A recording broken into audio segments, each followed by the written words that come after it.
And we are live. Let's get it. How we doing? I can see it now. We can be it now. We're live. Let's go. Let's share this thing out. We got to talk about today, people. Um, wow. What a month two it was, or it has been, ladies and gentlemen. We got a lot to talk about, so we're gonna jump right into it. We're gonna give this a second to get some people in here. And then we're gonna get in right into it. See who's in the chat. Blake, I don't understand why you don't like Keith Lee. You're so weird. I don't get it. I don't get it. Blake is one of the only people in the world that doesn't like Keith Lee. For no reason at all. He has no logical reason to not like Keith Lee. I don't get it. I don't get it at all. Anywho, ladies and gentlemen, we're gonna wait a couple more minutes to let some people get in here. And then we're gonna talk about Raw from this week, SmackDown from this week, and NXT from this week. I'll give you my ratings on each show, and rank all of them, like always. Um, and then we'll talk about what's going down next week. I just finished booking the Raw for this week. It's fully booked. I just got to start working on it now. And I'm gonna start working on it. I'm gonna start working on that tonight. So I'm doing two streams back to back. I'm gonna be going live here, and then I'm going live on my other channel for a little while, and then that's gonna be it for that. Um, well, yeah, he probably was upset. I'm not talking about that Raw. I'm talking about my Raw. I'm not talking about Raw. I'm not talking about that Raw. I don't want to talk about that Raw. Any mention of real life WWE when the title is not, it says Universe Mode, I'm not talking about it. We if we have a Legends night, it will be more logically done than that garbage. I am playing Dragon Ball Z Kakarot on the other channel. I'm gonna stream for a little bit, and then after I get off of there for a little while, I'm gonna go and work on Raw, and then I'm going to bed, and then that's it. Next week we will stream Fortnite again, and we'll do a little Fortnite video every Friday if I can. Now I know I can do next Friday because I'm off from school. So next Friday we will stream Fortnite again, like we did this week. So it'll be a Fortnite Friday, and then on Saturday and Sunday if I feel like it, I will stream other games, like Tomb Raider or whatever. Once I beat the first one, I gotta beat. But yeah, and then obviously the main channel will just be mainly universe mode and videos like this whenever I feel like it. So I know if I know I like Fortnite, but the problem is if I play too much of Fortnite, I'm gonna get tired of it. So I have to play it at least once a week, not multiple times a week. Because if I play it too many times, I'm not gonna want to feel like playing the next time. Even though that Fortnite stream was great, I loved it. It was freaking amazing. Um, and I love the song references. I love the puns. That's my videos to act up, and I can be myself on those videos and not have to, you know, and make puns because it's a small channel, is not established yet. So we're just trying to build the audience over there. So I'm not, you know, I like that channel. So just for that reason. But if I play Fortnite too much, I'm gonna get tired of it. I mean, yeah, that's why I only play like maybe once or twice a week, if that, because it's you're eventually going to get tired of the game, eventually. So I don't play it as much as I used to, because I used to play it a lot, and you know, over time I just got tired of it and I put it away for months because I just didn't feel like playing anymore. Um, but now since I don't play it as often, every time I play, you get a new experience. And as long as I'm with a group of people, I don't get tired of it.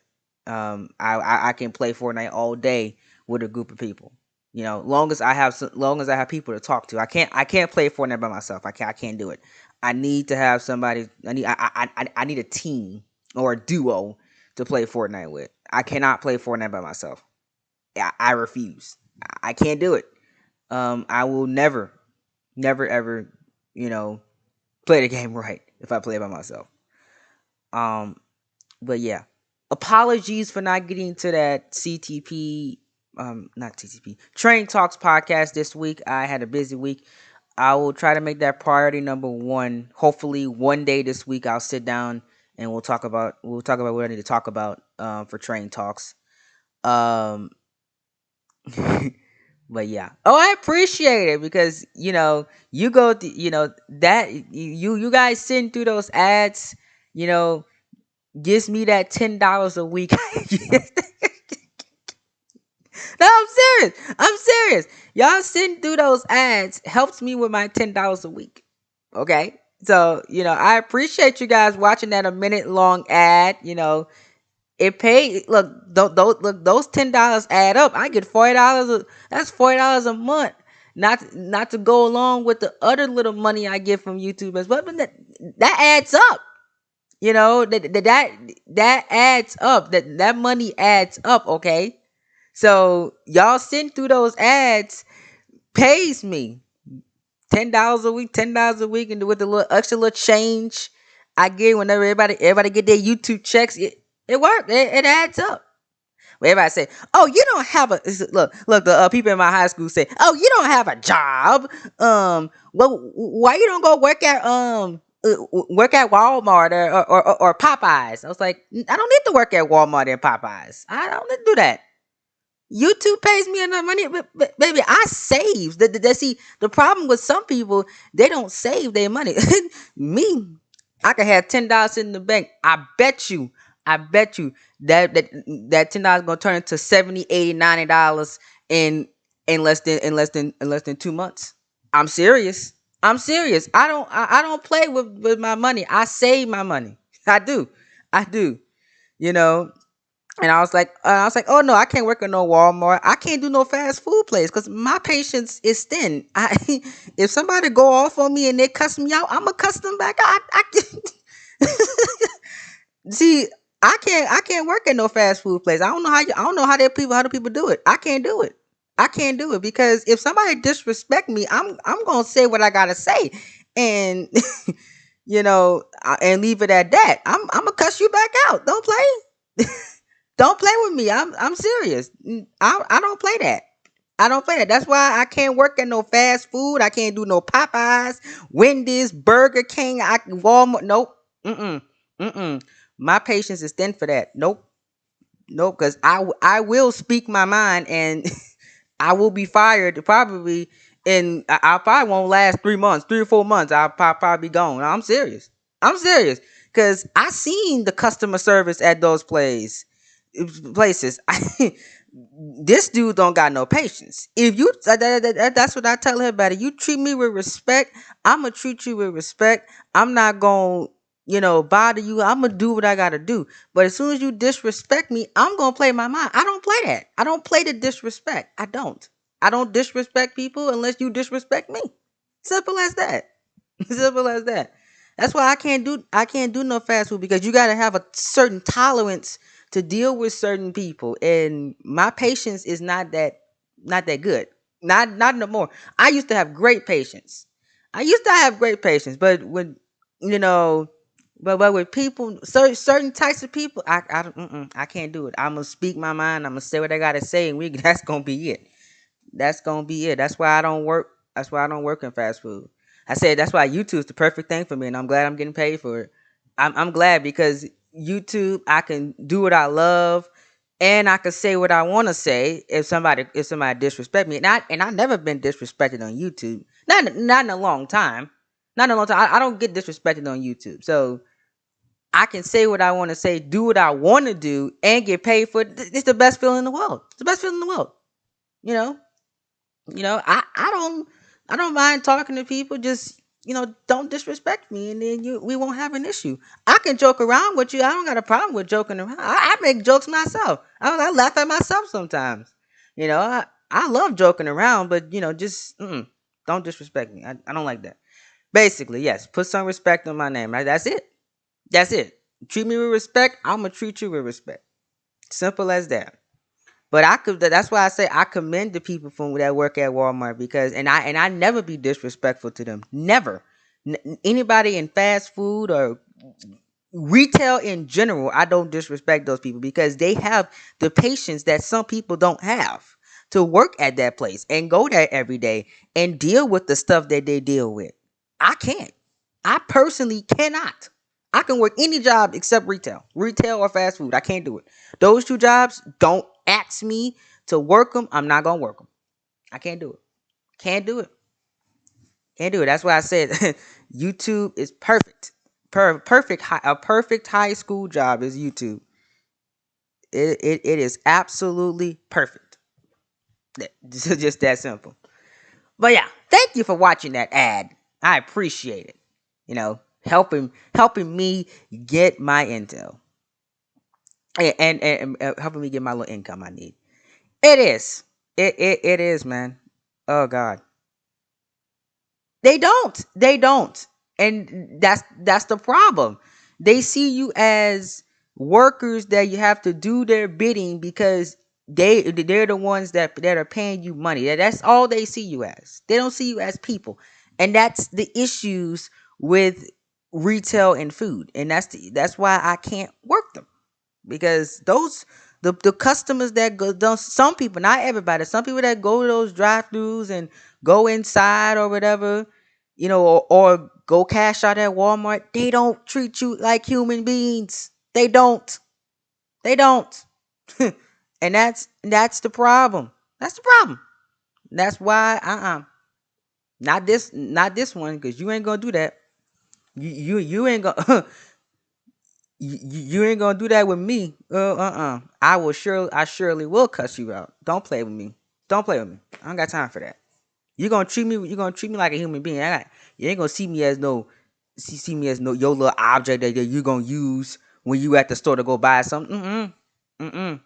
Don't play with me like that. I don't play. I don't play. I don't play. Don't play.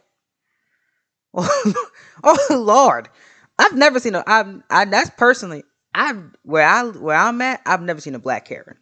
Never, never. I've never seen a black Karen. I actually, fun fact, have not seen a Karen in person. Never. I've never seen a Karen in person.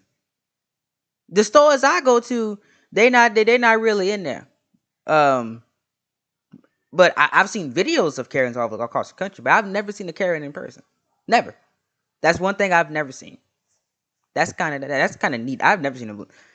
Those black Karens are really hard to find.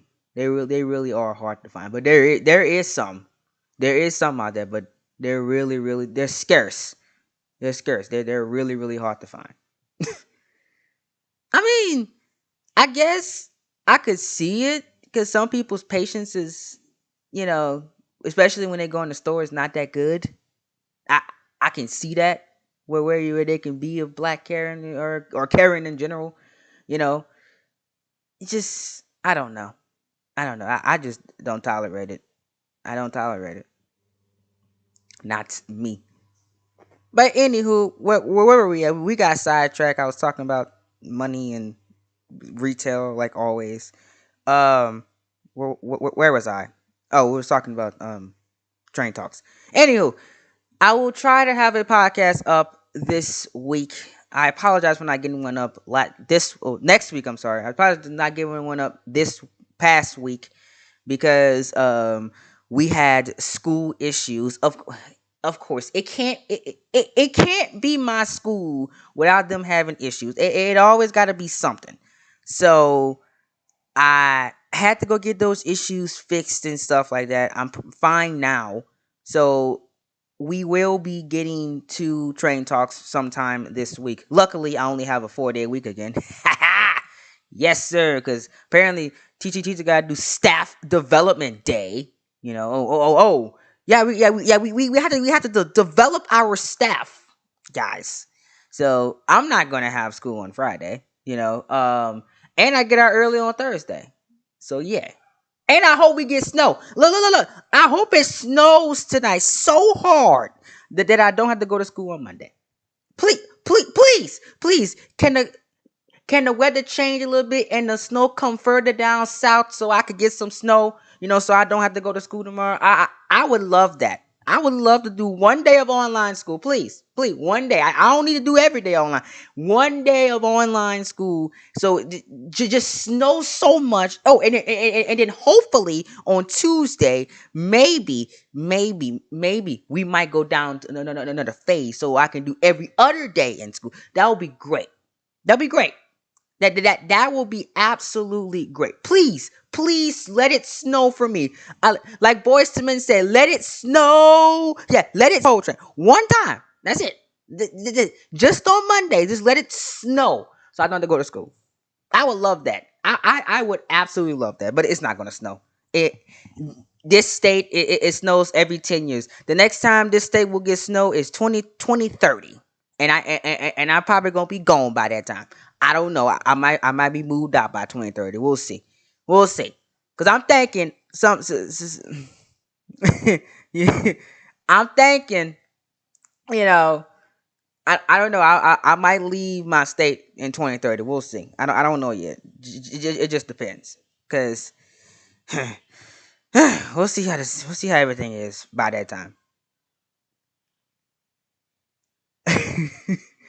uh no, I don't want to be online per se, but you know, I just don't like Mondays. I hate I hate the day Monday because I it's hard to go to get up on Mondays. Mondays are always the hardest days of the week, you know. And I like snow. Well, do I like snow? Well, it's a love hate relationship with snow. Cause since we don't see snow that often, I would love for it to snow when it gets a chance to snow. I don't want that overbearing 4 to 8 inches of snow. Just give me like 1 or 2 inches. That's all I want. So I can go so I can go play outside.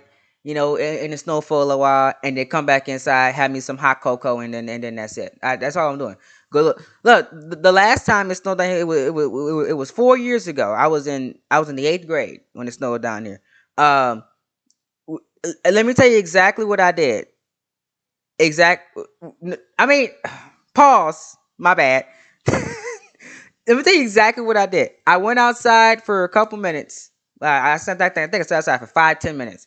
I took a little picture. Smile. See with my little my little pre brace face. I had no braces yet. I had smiled a little bit. Took a little nice little selfie. Then went back in the house. I'm serious. I'm serious. Legit. I still have that picture on my phone. The picture of me taking the picture on the on the what you call on the outside. The snow happened, and then I just took a little picture and I went on my business. That's it. That's it. You know. I love the sight of the snow. We had to take a little pictures of the outside. It was very nice. You know. So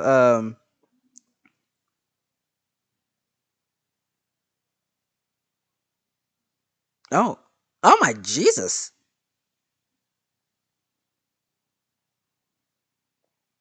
Oh, I'm sorry. I'm sorry. Well, I'm reading a DM. I'm sorry, y'all. I'm reading a DM. Somebody DM me something in one of my multiple group chats I'm in. Holy God, we haven't used a lot of people. Oh, I thought Ross run that bit. I missed the bus a couple times. A couple times, okay. Yes, it happens, but it's rare I miss the bus. Very rare I miss the bus because my mother will slap me in the face, or she'll kill me if I miss the bus every day, because that's it, that's a detour if I miss the bus. Because then she gotta do extra stuff. That's no, we can't do that. But yeah, yeah, that's about it. Online school, I mean, it's not. I mean, online school's not bad, I guess, per se. I don't mind online school. I don't mind in person school. It doesn't matter to me. I prefer online school, you know, especially especially I prefer online school, especially for certain subjects. Like I cannot do English online. Well, I could do English online. I can't do math online. I can't. No. I can't do science online. I can't. No. I need a teacher for those two subjects because it depends on what science. Chemistry online, don't sign me up. Biology online, fine with me. Um, with a physical science online, that's not a problem. But chemistry online, no, nope. You can. I will fight to be with a teacher for chemistry. Chemistry and math. That's it. I can do everything else online. I can do social studies online. It's not. It's history. It's not hard. I mean, it's that's basically common sense. English online. I mean, that's common sense. I mean, those two subjects are not hard at all. So I can do those subjects online. But I just can't do math and science online. I can't. I need a teacher for those two subjects and whatever. And like computer science or whatever, I can you can learn computer. You don't even need a teacher to learn computer science. You can teach yourself computer science. You don't need a teacher for that. So my CS electives or CX courses, I can do those online easily by myself because I can teach myself. You know, Once you learn the basics of programming, you can program anything you want to. You just got to have the patience. That's it. So those classes I can do online as well. So yeah, to answer your question, JW, it doesn't matter to me, even though I don't want to go fully online because that's going to affect my graduation. Um, you know, and and I don't want to mess up my graduation and all that stuff like that. So that would be a little issue with that one right there. So that's why I don't want to go online because yes, the numbers from this little thing that's going on in the world is kind of ruining things, and I hope, fingers crossed, I have a proper graduation in 4 months from now. But anyways, that's another topic for another day. Jackson Lang. Let me look. I'm just gonna put this out here, gentlemen. Yeah, like that on campus and online. That's what I want to do in college. If this stuff is still a thing by August, September, October, I'm going to ask my admissions counselors or my admissions people, um, hey guys, I want to go and do a few days on campus and a few days online, and so I can do half and half because I can still get the campus experience and I can still do what I want to do, and I can stay online some days to minimize the spread. So that will be great. A world like that in college will be absolutely amazing because I don't like crowds of people. I don't. I don't like big groups of crowds of people. It's a pet peeve of mine. Oh, it bothers me. That's one of my pet peeves. Crowds, like big old crowds, bothers me because then some people be bumping into you. I can't do it. I can't do it. I powered through going to Disney. I've been to Disney World, Universal Studios. I've been to Tennessee. I've been to places where there's multiple crowds of people. I fought through it, okay, you know, but it's still one of my pet peeves. It really is. To this day, it's still one of my pet peeves. Um, but yeah, I have spent how long have I been like 24 minutes? Not even talking about. I haven't even talked about the universe mode. I've been live for 30 minutes just talking about random stuff. It happens every stream. Anyways, I'm gonna put this out here right now because I don't want to sound like this person, but I'm I'm just gonna say this, and everything goes. Before we talk about the recap for this week, because I have the notes right here. There is no self promotion in the chats. Okay, no, nothing at all. The only way you can self promote is unless I say, "Oh, go check out this person's channel," and then you can put a link in the chat. No self promotion. I don't want to see self promotion. The reason why is because you can self promote, but you can do that in my comment section.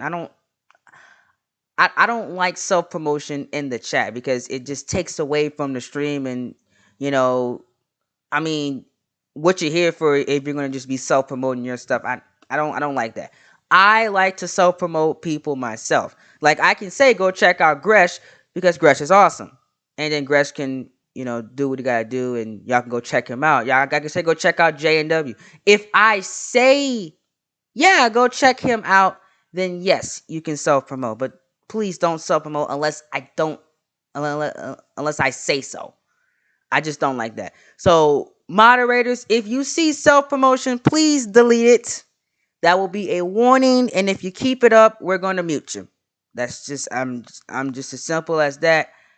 You can ask me for a shout out. I don't have a problem with that, and I might give you a shout out later if I see you consistently on my streams or videos. Then I will give you a shout out eventually. You can ask for one, but don't give yourself a shout out. I give the shout outs myself. That's just how I always run. You know what I'm saying? Yes, go check out so and so. If I say go check out this guy's channel, and then you say, well, yeah, I got a universe mode episode coming up, and then you can put your link in there. Then everybody can go check it out or whatever. I have to say it. If I don't say go check out your channel and you self promote, the moderators will delete your stuff. It's just as simple as that. That's gonna be. I'm putting this out there. I'm not talking about it again. That's just personally how I run. You know, hopefully nobody you know attacks me for that. Maybe if that's a wrong thing, maybe y'all can talk to me privately about that. If you think it's the wrong thing, but that's just how I run personally. You know, that's just how I see other YouTubers do self promotion and stuff like that. They get rid of it instantly.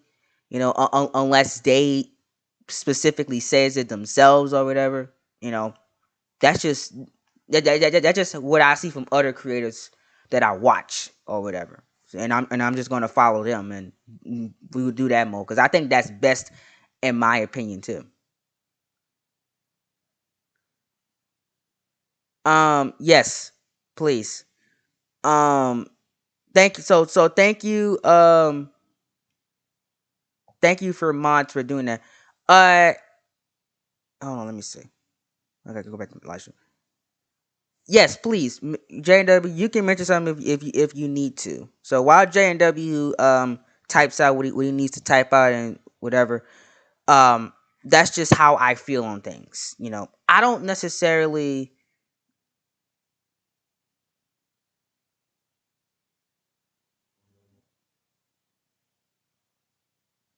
right because then I feel like if you self promote and I don't initiate the self promote, then you're just here to just promote yourself, and you're not even here about the topic. You're not even here to see what I say. That just it kind of just takes away from the video, in my opinion. So it kind of bothers me a bit. I don't like that. When I go to other people's channels, unless they say go check me out, then I like to self promote myself. You know what I'm saying? But that's just about it. I did. We did. CTP did accept the World Scholar Challenge. Mardo plays. We did. We did accept the World Scholar Challenge. I thought the previous AOA's episode yesterday. AOA is on the way of masters. We have finished all needed segments. Yes. Yes, that's right. Um, Now back to what's going to be happening for universe mode wise. Finally, after 30 minutes or after half an hour. So Week 3 is done, ladies and gentlemen, which means we are on week 4. So a lot of things happen this week that I need to catch you guys up on because we have a lot that's going on next week. First off, Worlds Collide is next week. That's right. You will see Worlds Collide. The go home shows to Worlds Collide for CTP is next week, and we have Judgment Day as well. So there's going to be two big events happening next week in game time. That I want to go over more in detail to tell you guys how that's going to be run. So currently JW is almost done with AOA, so he is about a couple episodes. He's very close to me, so he only has two more shows left. Um, and then I have three more shows. So Worlds Collide, and then that's it. So as for Worlds Collide and Judgment Day themselves, they're over 50% done. I'm almost done with Judgment Day. I just gotta do segments, a couple segments, and a couple more matches, and then I have to edit, and then that's it. Judgment Day is almost done. Um, I will look to finish Judgment Day since I get out early on Thursday. I'm probably going to spend Thursday wrapping up Judgment Day, completely. So it will be on the shelf. And so then immediately right after Worlds Collide, you'll get Judgment Day the following week or following couple days after that. Yes, and then AOR will kick off week 4.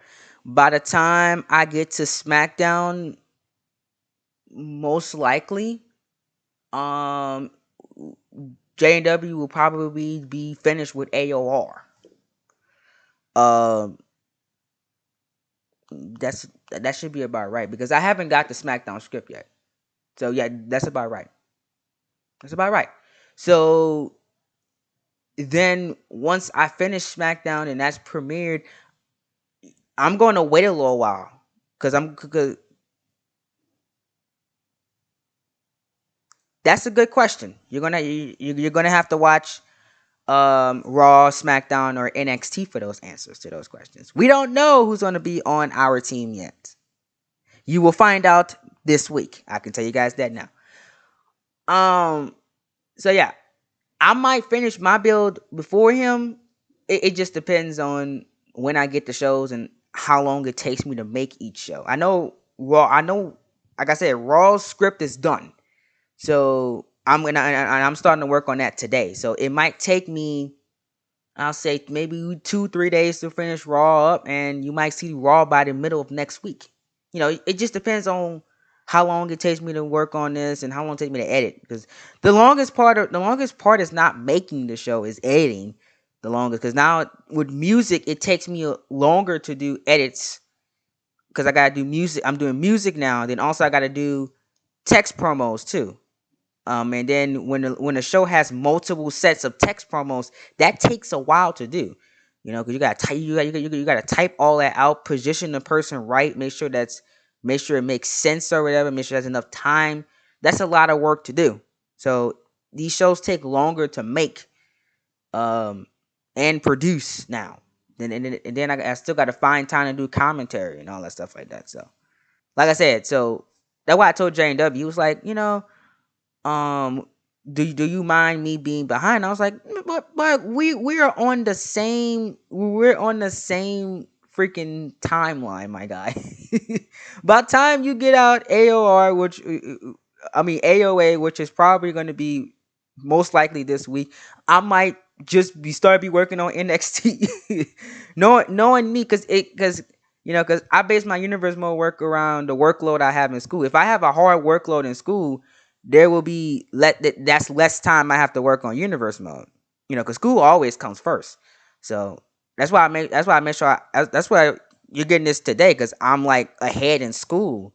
I'm making sure all my work is done. I'm making sure I'm keeping up with all my assignments and stuff like that, so I can have time to do this stuff for y'all.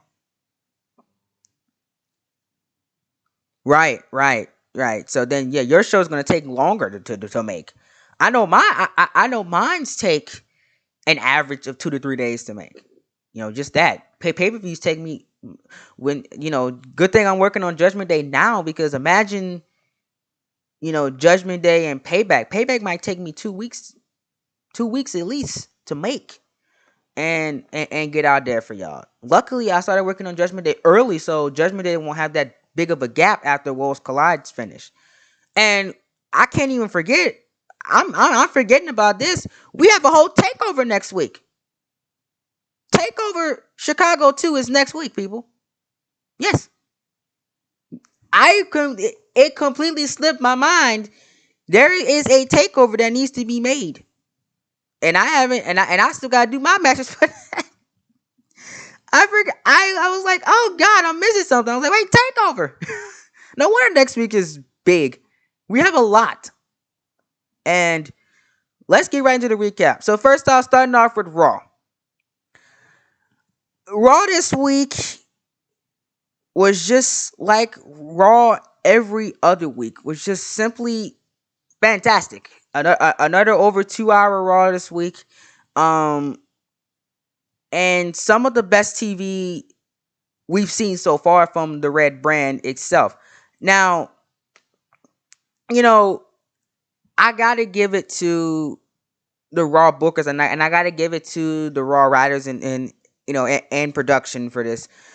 Raw is just like on fire, like legit on fire. I can't sit back and say the last time there was a bad Raw episode, like really, really bad.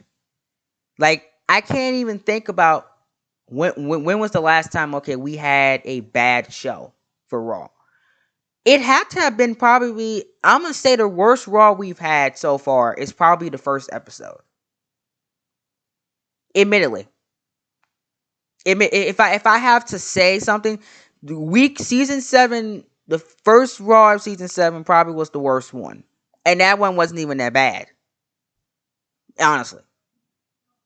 But if I had to pick one and say something, it's probably season 7 first episode of Raw, which was the worst. Ever since then, it's just been on fire, and it just gets better and better every week. Jay White is just such a great heel. He's such a great heel. He has his followers, which is debatable, but I mean, hey, to each his own. He has his fans. He has the people you guys like him and all that stuff like that. But obviously, I have to hate him because commentary wise and keeping canon or whatever. So obviously, I can't be like, oh yeah, Jay White on commentary, because that doesn't make any sense. He's a heel. So, and people have told me, God, Cole, you do your job every week. You play up Jay White perfectly every single week. You know what I'm saying? And I agree with that. I do. I do. I play him up as that cracky, that heel that you can't stand. But some people like him because of his tactics, or some people like him because he's Jay White or whatever. And some people like him for different reasons. But, every time he comes out, he just makes me madder and madder and madder and madder and madder. And I keep repeating the statement, like, somebody please punch this guy in the face. Like, legit, punch this guy in the face, because I'm getting sick and tired of him. I really am. He's been booked perfectly. He's been a fantastic Intercontinental Champion.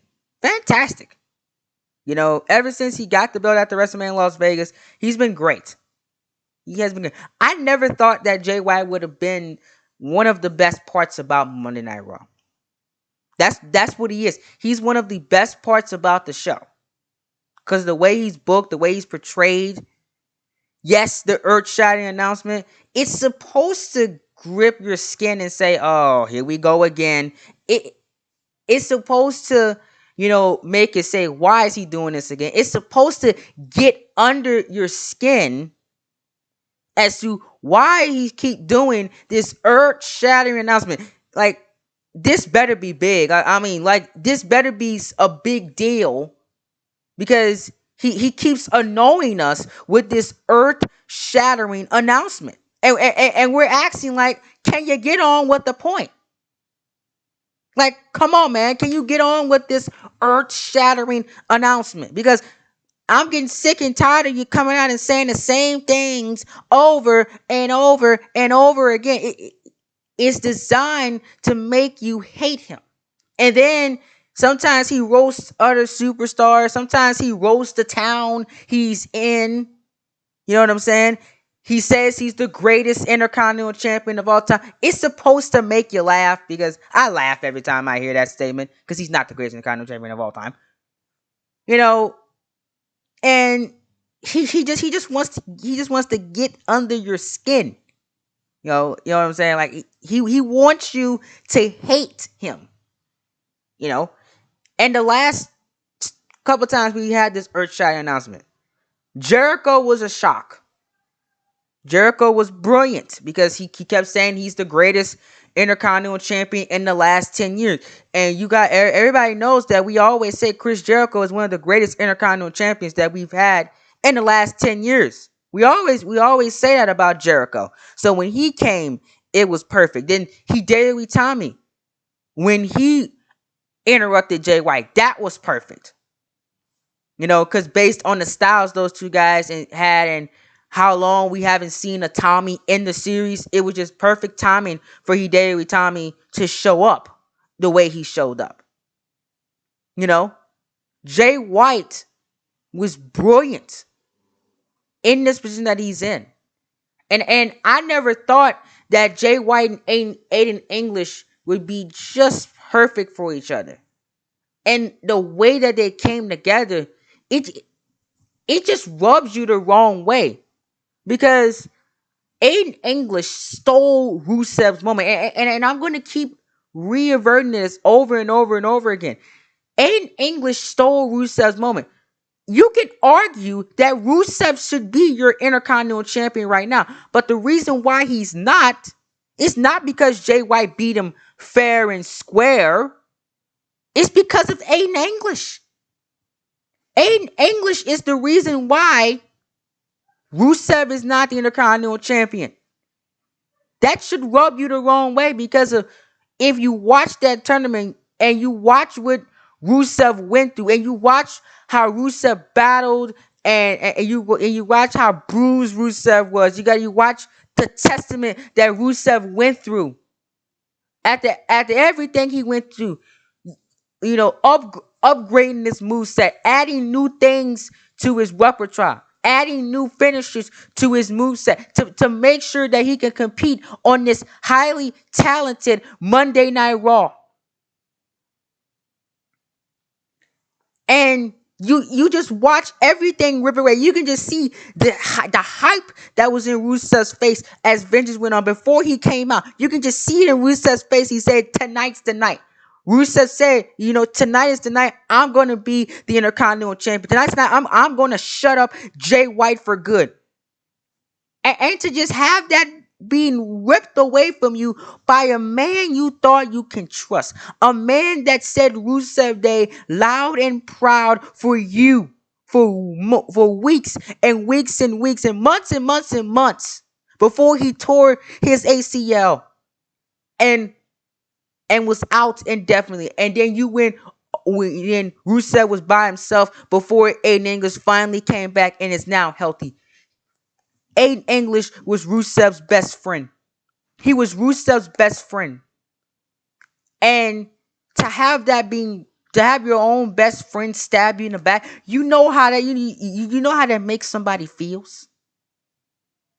It breaks somebody's heart.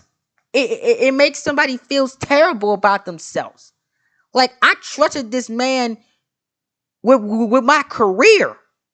I had this man saying my name loud and proud with the crowd, and he stabbed me in the back and went to the guy that I was supposed to beat. That struck you to the core, and that just makes you mad.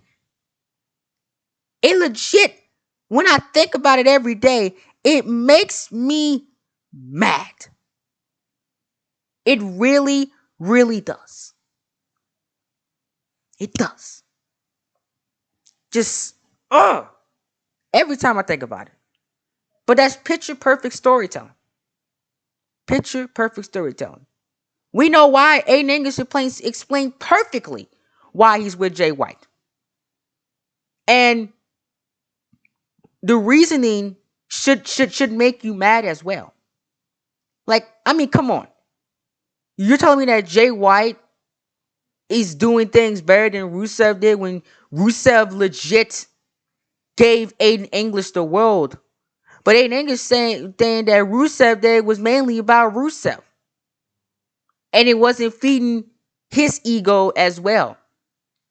Aiden English thinks with Jay White, yeah, it's not just about one man, it's about both of us that keeps the train rolling. That's what he thinks in his head. Picture perfect storytelling. Picture perfect storytelling. Perfect. And then with Jay White doing what he did on Raw, we don't have a number one contender for the Intercontinental Championship. Now, my question is, who in the world's going to fight Jay White at Payback?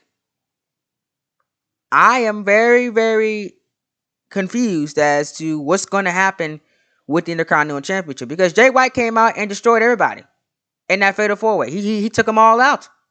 He threw Isaiah Swerve Scott off he threw him off the stage. Speaking of off the stage, we'll get to Karrion Kross in just a minute. He threw him off the stage. He put Lars Sullivan through a table and switchblade him at least 2 times. He destroyed the other 2 in that match. Like legit. He took everybody out. So now my question is, who's gonna fight for the Intercontinental Championship?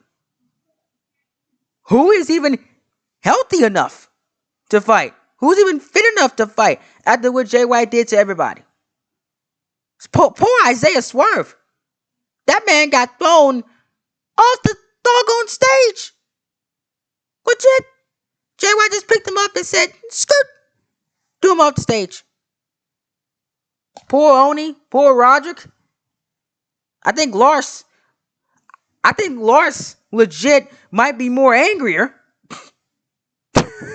Lars might be more angrier in the coming weeks after being put to the table. I think that might have rubbed Lars Sullivan the wrong way. So somebody said this. You know, they said, why not just do like a Fatal 5-Way or have everybody go after Jay White? You know what I'm saying? Why not? Can Triple H just do that? Triple H got to figure something out because, you know, what's going to happen with the Intercontinental Championship? We need answers. Payback is just 2 weeks away, and I want answers. Because if it was me, I would have everybody go at them. Everybody in that Fatal 4-Way, you give them an opportunity at Jay White, and Jay White pays and gets his consequences. And everybody gets destroyed. Well, not everybody gets destroyed. Well, Jay White gets destroyed and he loses. If that was me, I would have that happen. If it was me. But we'll see what happens with the Jay White saga. I am very, very, very interested. Right now, Jay White is per 5 stars. 5 stars. His character's 5 stars right now. His storylines are 5 stars. In my honest opinion. Freaking amazing. Now, with the tag team, I'm not going to spend too much time on this because this is very simple, straight to the point. Kevin Owens and Sami Zayn and the War Raiders are they're in their final chapter. This is it. Payback is it. A story that started at NXT TakeOver Las Vegas is finally about to end here at Payback. This is it. This is it. The final chapter. We seen the rematch from Takeover Las Vegas at Vengeance. Oh, cool, cool, cool, cool. My team is out the playoffs already, so I'm keeping up with the stuff. But I'm only watching through Twitter. I know my home state's playing today, so hopefully they get the W. Um, my home state football team's playing today, and they're currently winning, so that's a good thing. But yeah, my team lost yesterday, unfortunately. Um, but this is it. The final chapter. This is it. It's gonna happen at Payback. Now we seen Sami Zayn. Make sure that's correct. One um on Monday Night Raw, so he's gonna pick the stipulation for Owens and Zayn get to pick the stipulation for the Payback match. Now, what is it gonna be? Now I want to hear you guys' opinion on this. What do you think Kevin Owens and Sami Zayn will pick for the stipulation for the Raw Tag Team Championship match at Payback? What's the stipulation going to be? Sound off in the chat down below. What do you think the stipulation is going to be? If I had to pick a stipulation, what I think Kevin Owens and Sami Zayn going to do? So, here's my prediction. I think Kevin Owens and Sami Zayn will do a tag team ladder match. Cause think about it. Both of y'all won via pinfall in your respective tag team matches. Now you don't want to do another tag team match because a regular tag team match because you guys know each other so well. How about take the War Raiders out of their elements and maybe do a ladder match or a tables, ladders, and chairs match? So to take them out of their element and play up to your strengths, because we know what Kevin Owens and Sami Zayn can do in stipulation matches, no DQ, extreme rules. We know what they're capable of, but do we know what the War Raiders are capable of in that environment? That's a good question. We really have not seen the War Raiders in that environment. So that's what I think is going to be. I think it's going to be a ladder match or a tables, ladders, and chairs match. That's what I think Owens and Zayn is going to pick. Will they pick that? God knows. I don't know. We don't know. We don't know if they will actually pick that. But that is my prediction. So, okay. X-Expert. Look, I'm just calling you XX, okay? I'm sorry, man. I cannot say your name. Like it's so hard to say the full thing. I'm gonna just call you XX because XX Bert sound like expert. So I don't want to get myself confused. So I'm gonna just call you XX. So XX said Extreme Rules. I can see that. I can really see a tag team Extreme Rules match as well. That would be absolutely great for the final chapter. But this is it. The final chapter.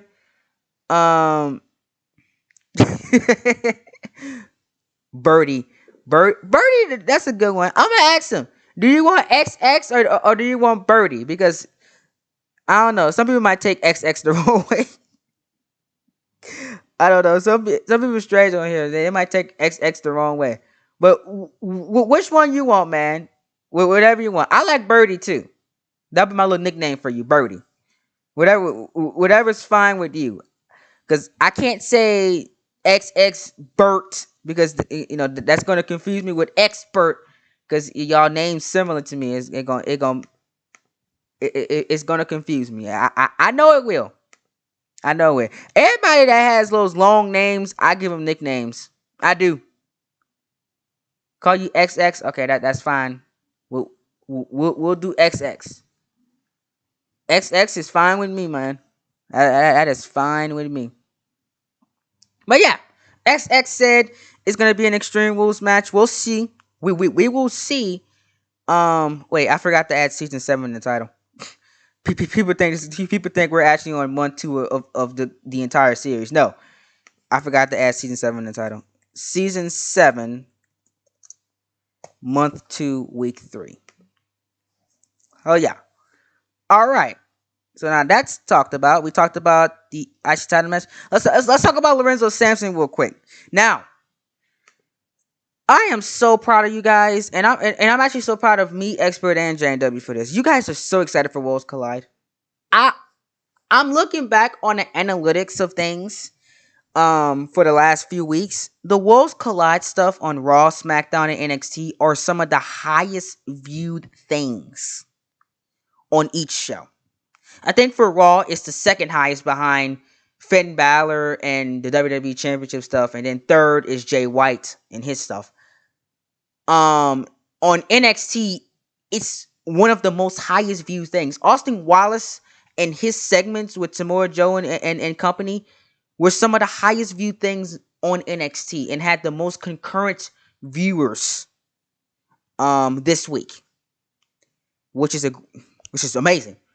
And on SmackDown, his stuff. Well, the Worlds Collide stuff that's been not there. Admittedly, SmackDown hasn't had that much stuff. Well, they have had things. Well, Samuel Lewis and KJ Jones, and whenever they show up, have had Worlds Collide stuff on their shows. Admittedly.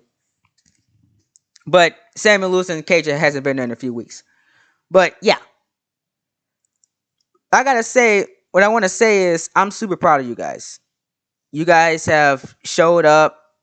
And I'm proud of all three of us because I was really scared to see how people were going to take this Worlds Collide stuff, but you guys are pretty excited for it. I see a lot of CTP fans in J&W comment section, which puts a smile on my face.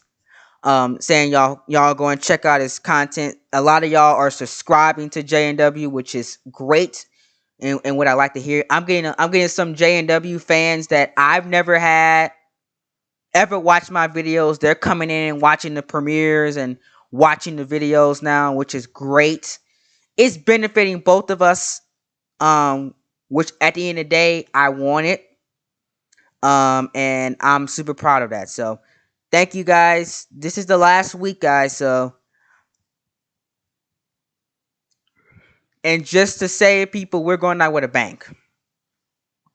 We are going out with a bang. I believe Worlds Collide stuff will be on all 3 brands this week.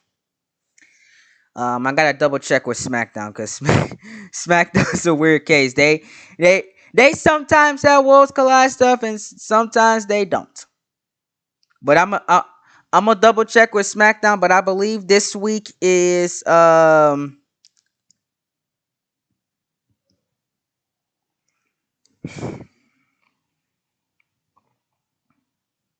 Oh man, that sucks. I believe SmackDown has some Worlds Collide stuff this week as well. So we'll see. We will see though. But Lorenzo Sampson, for the first time on CTP, came out, didn't have a beard. He said the reason why he doesn't have a beard is because of Reaper. Reaper made him cut it off. He said Reaper took a symbol of himself.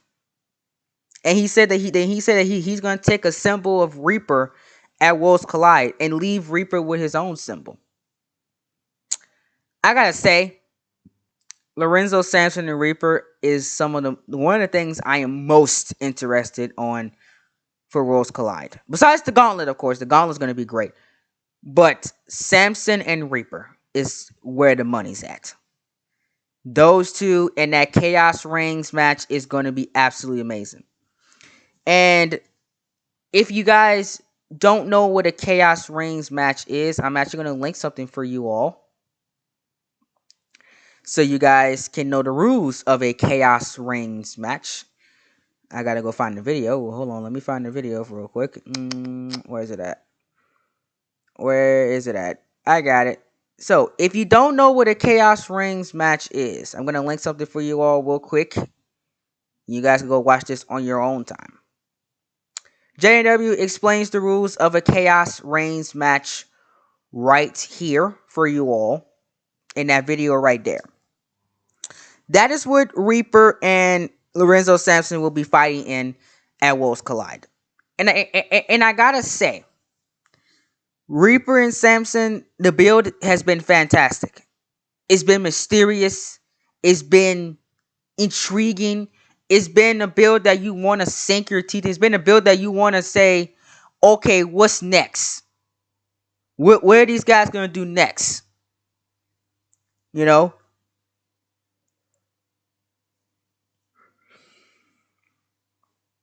Like, what is these guys going to, say next? Because it's mysterious how each guy is. It's mysterious how the build has been for these two. And I am very, very, very interested in Sampson and Reaper. And it's probably going to be one of the most curious things I'm interested with on Worlds Collide. In my honest opinion. It is very, very good. And I actually want you guys to hear Lorenzo Sampson's promo. Like I said, we're going to try some new stuff with these Universe Mode Advice. So, since Lorenzo Sampson's promo was voiced, I want you guys to take a listen to Lorenzo Sampson's promo from this past Monday night on Monday Night Raw, if you didn't hear it live. So, enough for me talking about this. Let's take it away and let Lorenzo Sampson talk to you all about what he had to say this past week on Monday Night Raw. Oh, the AOA. Oh, the AOR. You might be wondering why I'm pacing back and forth here. You might be wondering why I don't have a microphone in my hand. But I'm loud enough for y'all to hear me. Oh, Reaper. Look what you have done. You made me cut off a piece of my soul. But at Worlds Collide, I'm going to take a piece of yours. You have pissed off the hand of God, and enough is enough, Reaper. Chaos reigns. I'm going to beat you at your own game. At Worlds Collide. I'm back. I've heard all the talking that y'all been doing. I've heard all the noise that y'all been making, and I'm just gonna say enough is enough. Enough is enough of people overlooking the hand of God. Samuel Lewis said it best in his thoughts about Worlds Collide.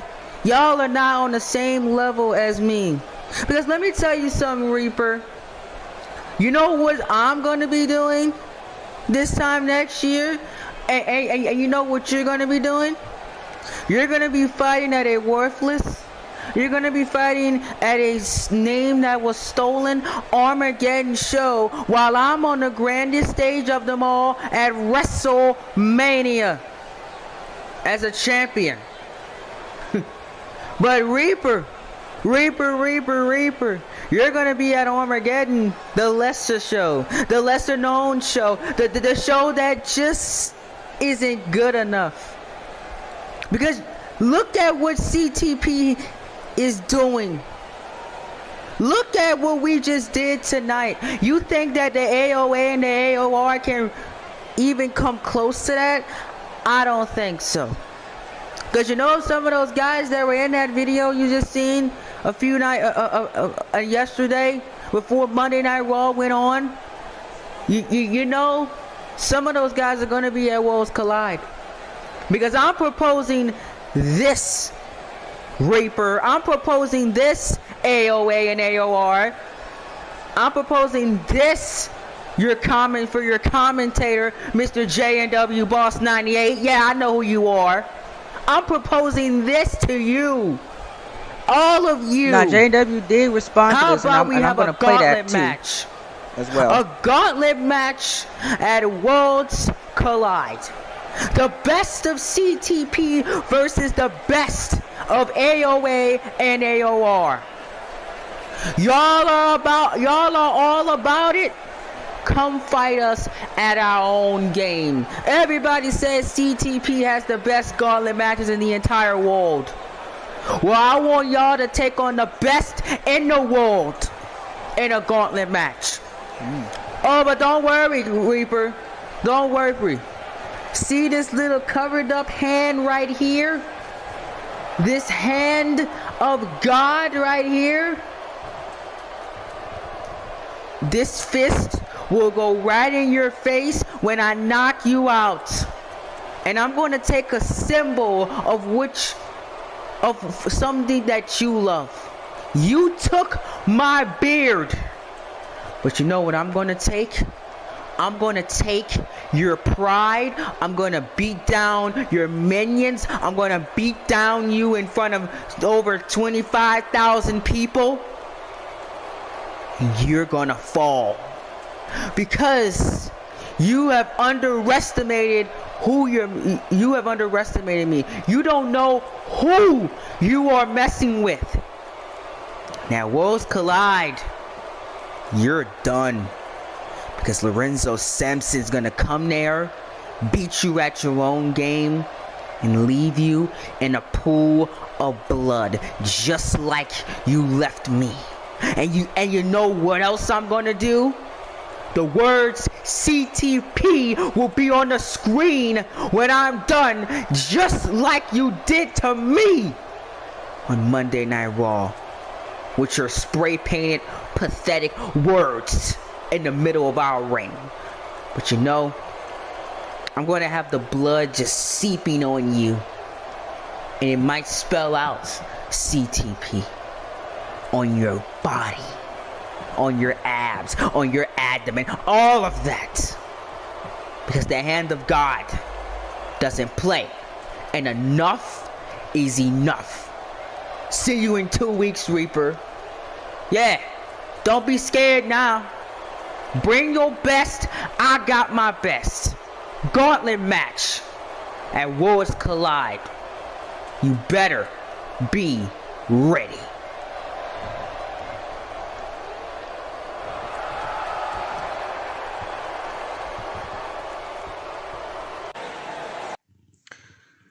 So that's what Lorenzo Sampson said.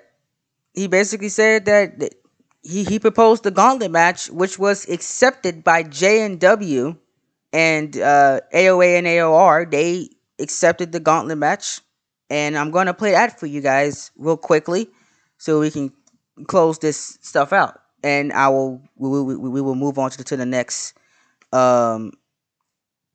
next thing after this. But Lorenzo Sampson proposed this gauntlet match for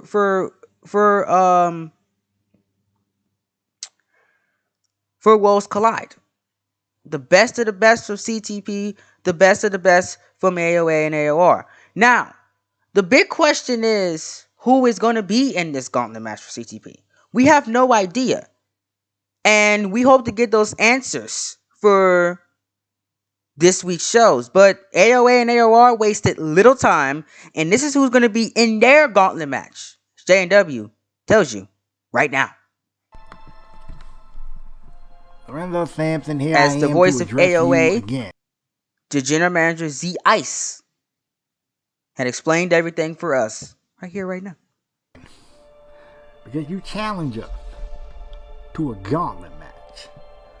Well, here, let's make it simple. How about let's have it be a 6-on-6 gauntlet match? And if you got 6 people, I'll bring my 6. And so here are the people that's going to be representing in this gauntlet match. First off, it will be the current AOA All-Star Champion and Level Up contract holder, Mr. Austin Wallace. Let's keep the champions involved. And on the AOR side, it will be the AOR Global Champion, Mr. Caden Miles. And fun fact, when we talk about NXT, I can talk about this right now.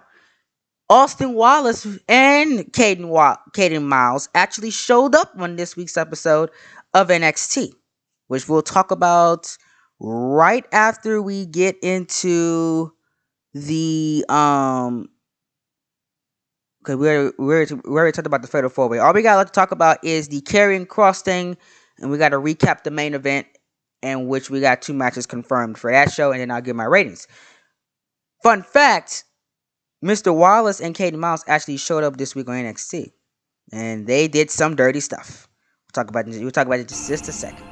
And then, while we're talking about AOR, here's a guy who debuted recently for AOR but was so impressive that Miss Christina thought he would be a perfect addition to this gauntlet match, and that is Mr. Brian Dexter.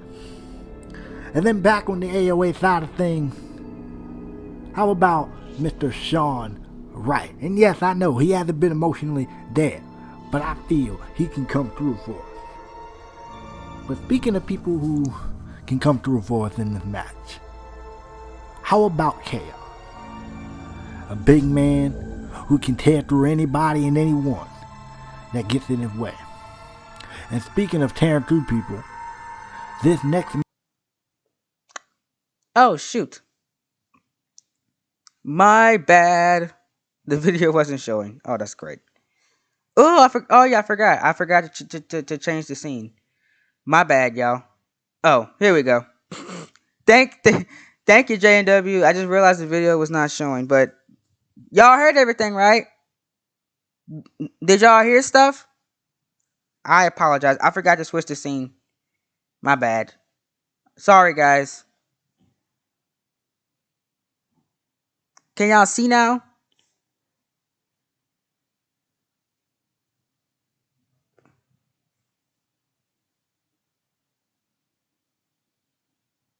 Well, okay, it looks like y'all can see.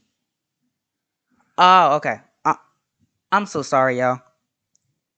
Man, and the final man for our team will hopefully tear through you and KNF with his partner when you show up to AOA. That is Mr. Destry Tarleton. So there you go. Those are our 6 names for this gauntlet match. We're ready. You better be too. Oh, that's not what I want. Okay. There you go. So, the stage is set. I'm so sorry that y'all couldn't see.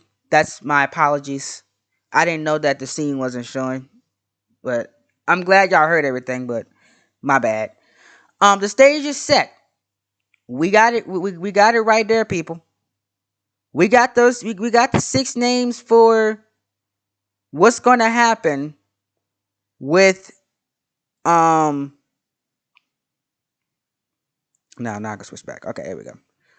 We got a 6 names of what's going to happen with Worlds Collide for them.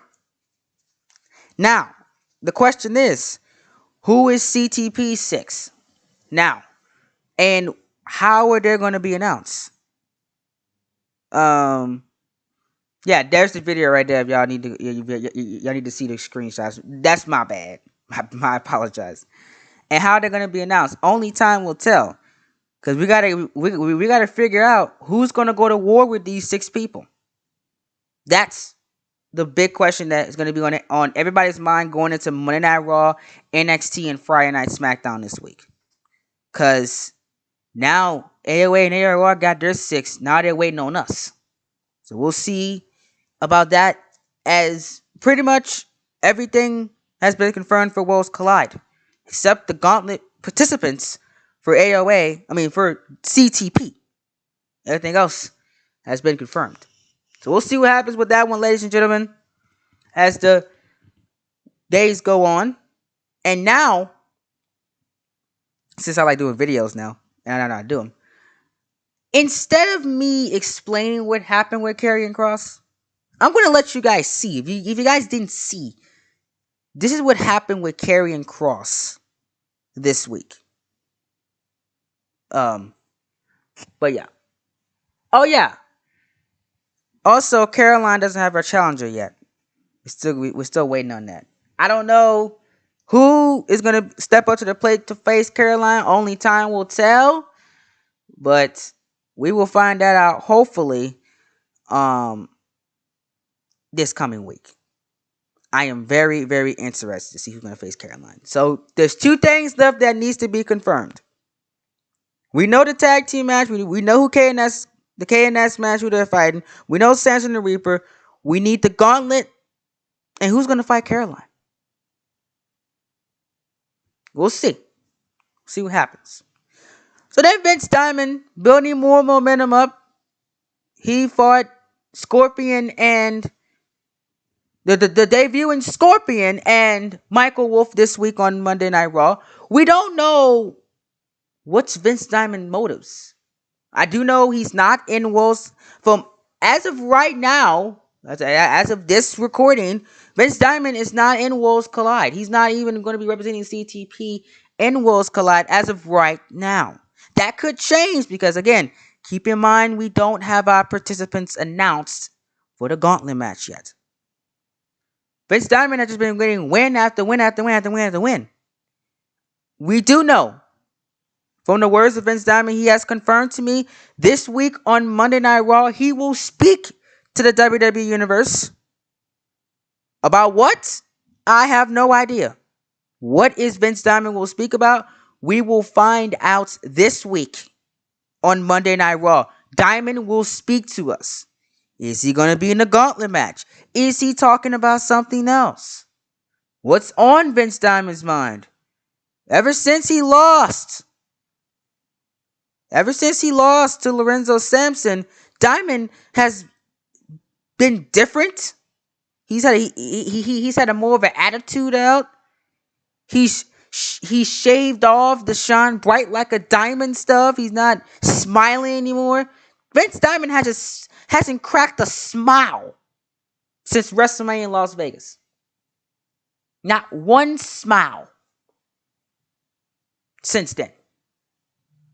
So, Diamond speaks for the first time since WrestleMania Las Vegas this week on Monday Night Raw. What will he say? You have to wait and see. That is confirmed for this week's show. So, after that, we had Matt Riddle and Lio Rush. Lio Rush returned back for the first time since his NXT days, making his first appearance in Season 7. He faced Matt Riddle and what was an absolutely incredible match. One of the best matches of the night. It was just absolutely insane. But after Lio Rush lost to Matt Riddle, everybody felt for him. It was a great performance. But then that old lights went out happened. And I want you guys to watch this closely because I'm not going to explain this. We're going to watch this. And boy, oh boy, this was absolutely insane.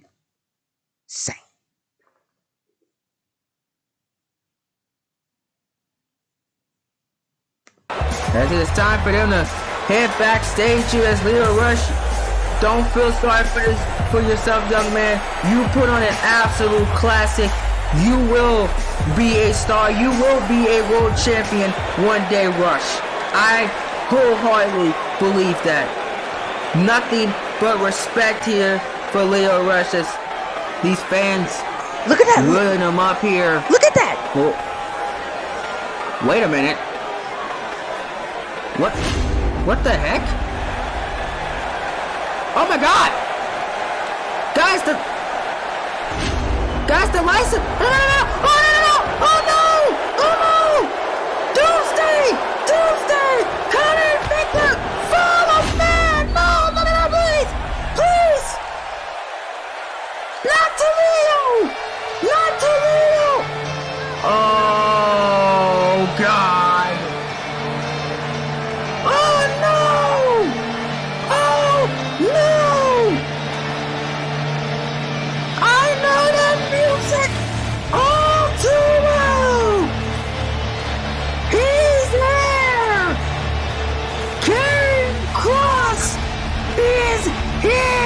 Oh no, that's not good. Oh my god!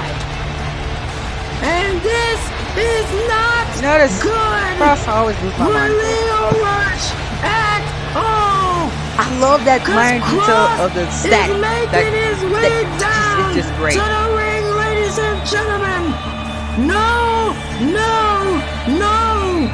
Oh god! This is not Not good at all. Not good at all for Leo. That was a brilliant cut, by the way. Beautiful. Here we go. We seen Cross last week. Just Is he back? Is he back? That's John Cena. That's John Cena. He's back. Cena's in return for the first time of vengeance. And we're gonna brawl between Cross and John Cena. Cena's back. Cena's back. That's a good question, XX. I have no idea. Maybe it's the mic I'm using. I did add some Audacity effects into my mic that I've been using since Third Strike gave me, so maybe that's it as well. I don't know why it sounds so high pitched. Because if you see I'm talking to you here, I don't sound like this. The way I sound now, I don't sound like that on commentary. But he's back. He's back. Or wait a minute. Cross the race. Like I said, man, the Cross stuff is just so well done. Legit, like it is. I don't want nobody else but Expert Gaming doing that. Nobody else. Big smack there. The way just the presentation, the music, the editing, that's all him. Oh God! He's the only one I want touching him. Wait a minute! What the heck? No! Oh my God!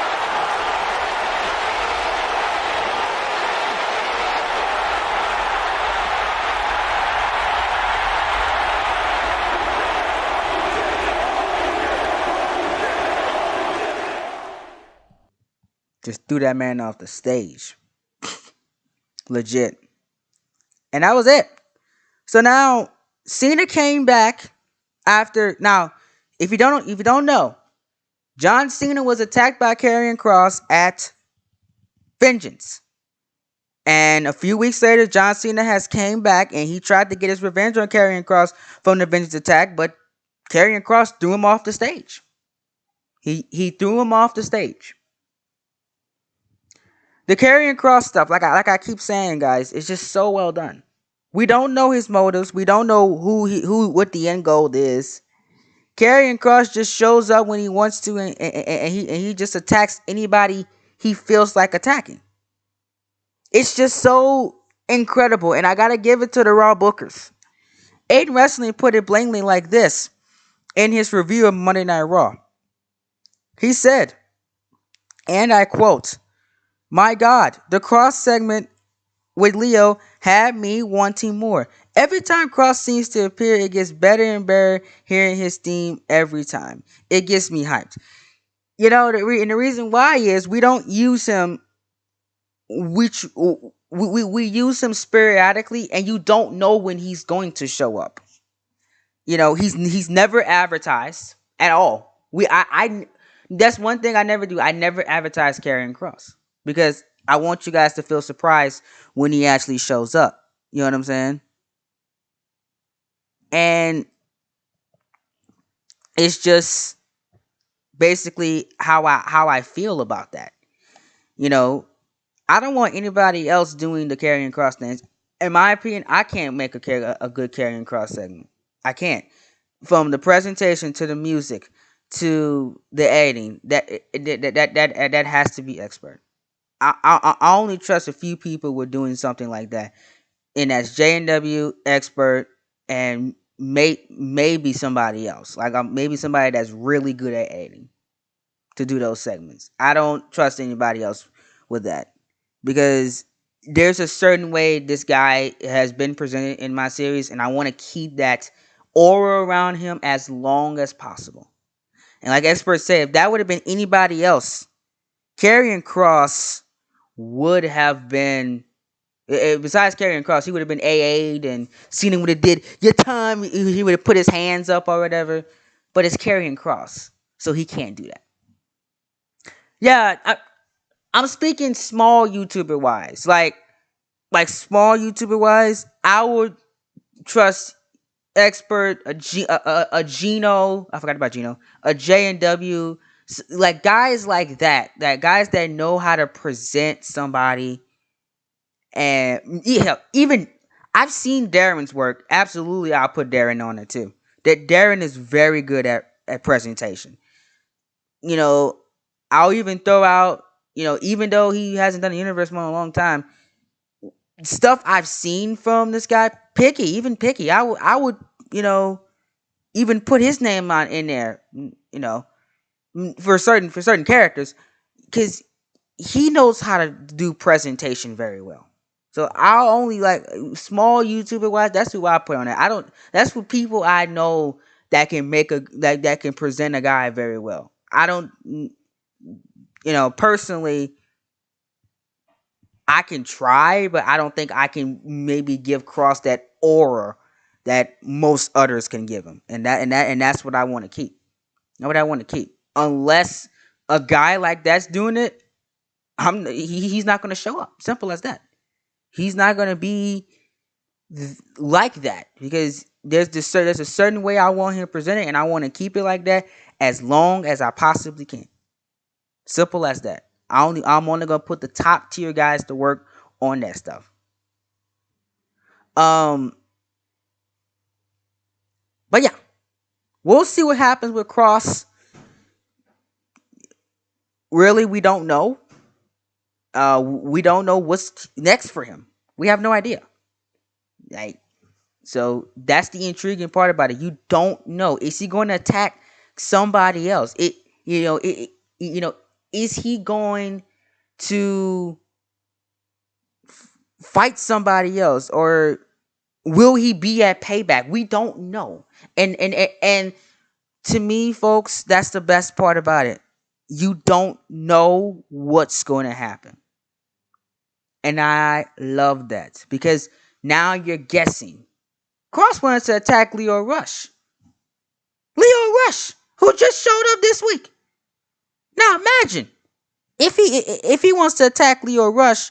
Now, what would he do if he wants to attack? What if he wants to attack somebody else now? You know what I'm saying? We gotta think like that for sure. Um, moving on. I just seen a meme in the. Hey, Spirit, I'm not playing with you. I just seen a meme in the group chat. Anywho, moving on to the main event. Got that? I think I already covered the Fatal 4-Way. The main event of Raw tag team match. Nothing really here to say. It's just I want to talk about these two matches. Roman Reigns and Johnny Gargano is confirmed for Payback. And we also have confirmed for Payback. Is obviously Finn Balor and Adam Cole for the WWE Championship. I'm very, very curious in Roman Reigns and Johnny Gargano for sure. That match has my interest. Johnny Gargano has been an interesting case. Ever since the WWE draft, I've been completely invested in Gargano. I know Gargano he lost his Intercontinental Championship, and you can argue say he lost an aura about him. Gargano was the Intercontinental Championship last season. Like he held that thing for a long, long time, over a year. He was the Intercontinental Champion, and I was very, very interested to see where we was going to take Johnny Gargano from being a champion for so long and making it the Intercontinental Championship what it is today to now going back where he's at now on Raw. Now he's in the main event scene where he rightfully belongs. He rightfully belongs in the main event scene. You don't hold it. You don't hold a championship like that and just go down to mid card obscurity again. You gotta advance up. You gotta go. You gotta go for the big one, as they say in GTA 5. The big one. The last heist in GTA 5. If anybody hasn't played GTA 5 yet, I don't know what's wrong with you. I don't know why you haven't played Grand Theft Auto 5 yet, even though it's because it's one of the most successful video games of all time. But I was making a Grand Theft Auto joke and I liked it. There you go. Anywho, Gargano is right where he belongs. Same for Roman Reigns. He's right where he belongs. Roman Reigns deserves to be in the upper main event, especially after what he did last season. He deserves to be there. So I like how Raw is actually paying attention to how these two guys were last season and how they were portrayed and how they acted last season and expanding on that, which is perfectly fine with me.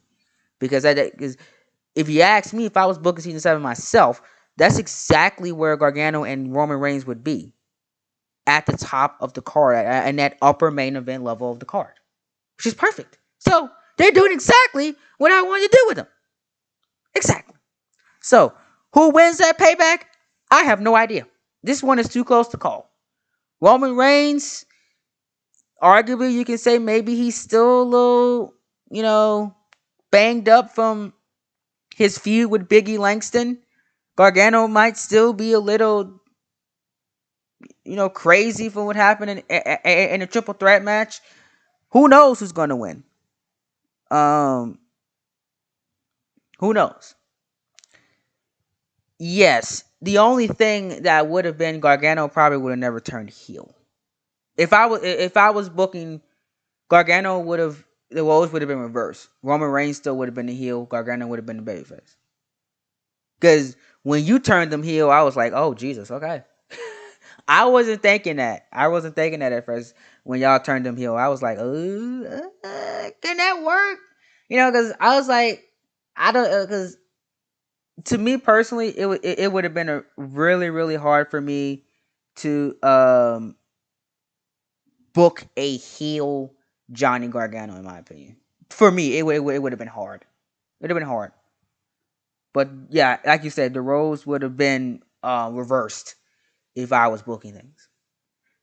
But yeah, that's all I want to talk about with the main event. And obviously Finn Balor and Adam Cole, we know the story about this already. Prince Balor versus Adam Cole, baby. I'm just saying, like, when you think about it, the last time Finn Balor was in a position like this was Batista for the Royal Rumble. Nobody, like, if I remember the Batista and Finn Balor feud from what I've seen, from what I remember from the Rumble build, in my opinion, nobody's seen Finn Balor winning the championship coming, because they're about to, oh, Batista's not gonna lose at the Royal Rumble. There's no way Finn Balor is gonna lose to Batista. Because like Jay White, we had our Batista fanboys, which I didn't have a problem with, because I like that people like the heels, and I like when people hate the heels. I didn't have an issue with that. So it was like, there's no way Batista's gonna beat Finn, gonna lose to Finn Balor. Come on, Balor couldn't even beat Aleister Black. How can Balor beat Batista? That's people were saying. But when the match happened, and I'll never forget this. The chat just exploded. It exploded for Finn Balor. I was getting Finn chants. I got Balor, Demon. It was like, let's go Finn. Batista sucks. It just exploded. Even though some of those people said, okay, Batista's not gonna lose this. But there's some people that believed and had hope that, yes, Mark Henry is not around anymore. He's retired. Well, I'll say semi-retired. Mark Henry hasn't wrestled in a long time. I don't even know the last time Mark Henry wrestled. Honestly, I have no idea the last time Mark Henry wrestled. But it's been a while. But I think he's retired at this point. So when Balor won the title, it felt good. The people got behind it. You know what I'm saying? And I'm getting those same vibes. Again, people saying, "Oh, there's no way Adam Cole is gonna lose to Finn Balor. There's no way the Prince Balor can beat Adam Cole." I'm getting those same vibes again. Then there's some that say Balor got this. It's going to happen again. Finn Balor's going to become a 3-time WWE champion. There's people that are saying that as well. So I'm saying this to say this build and feud reminds me of Finn Balor and Batista. It does. It does remind me of that match that they had. In a good way. Because of the build, because of what's going on with it. You know what I'm saying? I like that. So, we will see how this one goes. And we'll see if Finn Balor could create that magic again and win his 3rd WWE Championship in 2 years. Balor has been my WWE Champion.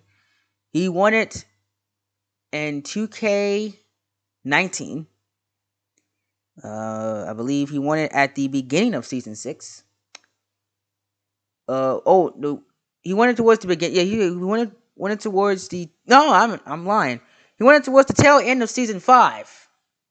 Held it into Season 6 when he dropped the belt to Aleister Black, and Aleister Black lost to Batista. And then Balor came back at TLC. He beat Batista at the Royal Rumble and held the WWE title from the Royal Rumble to WrestleMania Las Vegas. Now, we will see if he can rekindle that magic again. The last time Finn Balor held the championship, he only held it for 3 months. Will he hold it longer this time? We'll see. Will he have that 1-year title reign that he had the first time he won it? We'll see. Because remember, keep in mind, Balor is a Money in the Bank winner as well. Some of y'all don't know this. But Finn Balor, to win the WWE Championship, he cashed in his Money in the Bank contract. I remember when he cashed it in. He cashed it in on a SmackDown live show. Sammy Talks was there. Sammy was there. I remember Sammy in the chat. Ken Adams was in the chat. Big Boy Johnny 25 was in the chat. Core was in the chat. Tyler Filler was in the chat. I remember a lot of y'all was there. Sammy Talks was there when Finn Balor won his first WWE Championship. Sammy was there when he lost it for the first time. And Sammy, he wasn't. I don't think Sammy left before he won the second one. And I think Sammy left before he lost his second one. So Sammy was there when he first won it, but he left when he lost it. When he lost his second and won his second. So hopefully Sammy shows up when he wins his. If he wins his third, I don't even know if he's gonna win his third. If he wins his third, hopefully Sammy's there. So we'll see. We will see what happens with that one. Yes, if I can go back and change things. Finn Balor, if I can go back and change things, Finn Balor would have never lost the WWE Championship. Hell, I'll even go back and say this: he should not have won the WWE Championship until WrestleMania. It should have been a 6-man, actually a 6-pack challenge at WrestleMania Las Vegas. Batista and Brock could have been integrated with the WrestleMania Las Vegas original match. And it should have been Finn Balor, Adam Cole, Batista, Brock, AJ Styles. And I'm trying to think who the last one. I'm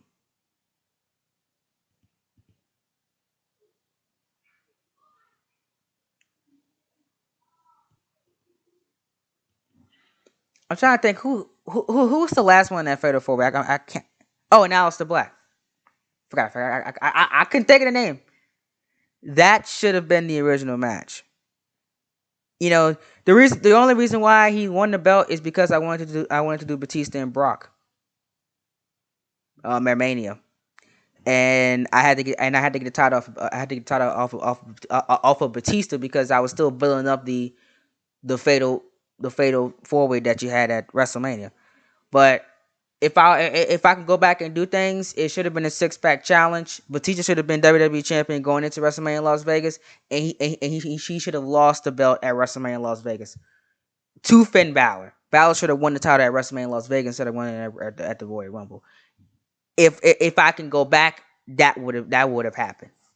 At the end of the day, you can't change it, and that means you would never. You would have never got Adam Cole as WWE champion. I don't think. If if Balor was champion right now, Adam Cole wouldn't be WWE champion. He he would have never won the belt. Adam Cole would have never got that WrestleMania moment because Balor would have took it. And I don't think. And another thing is CM Punk would have never debuted because CM Punk debuted just to make sure AJ Styles didn't win that match.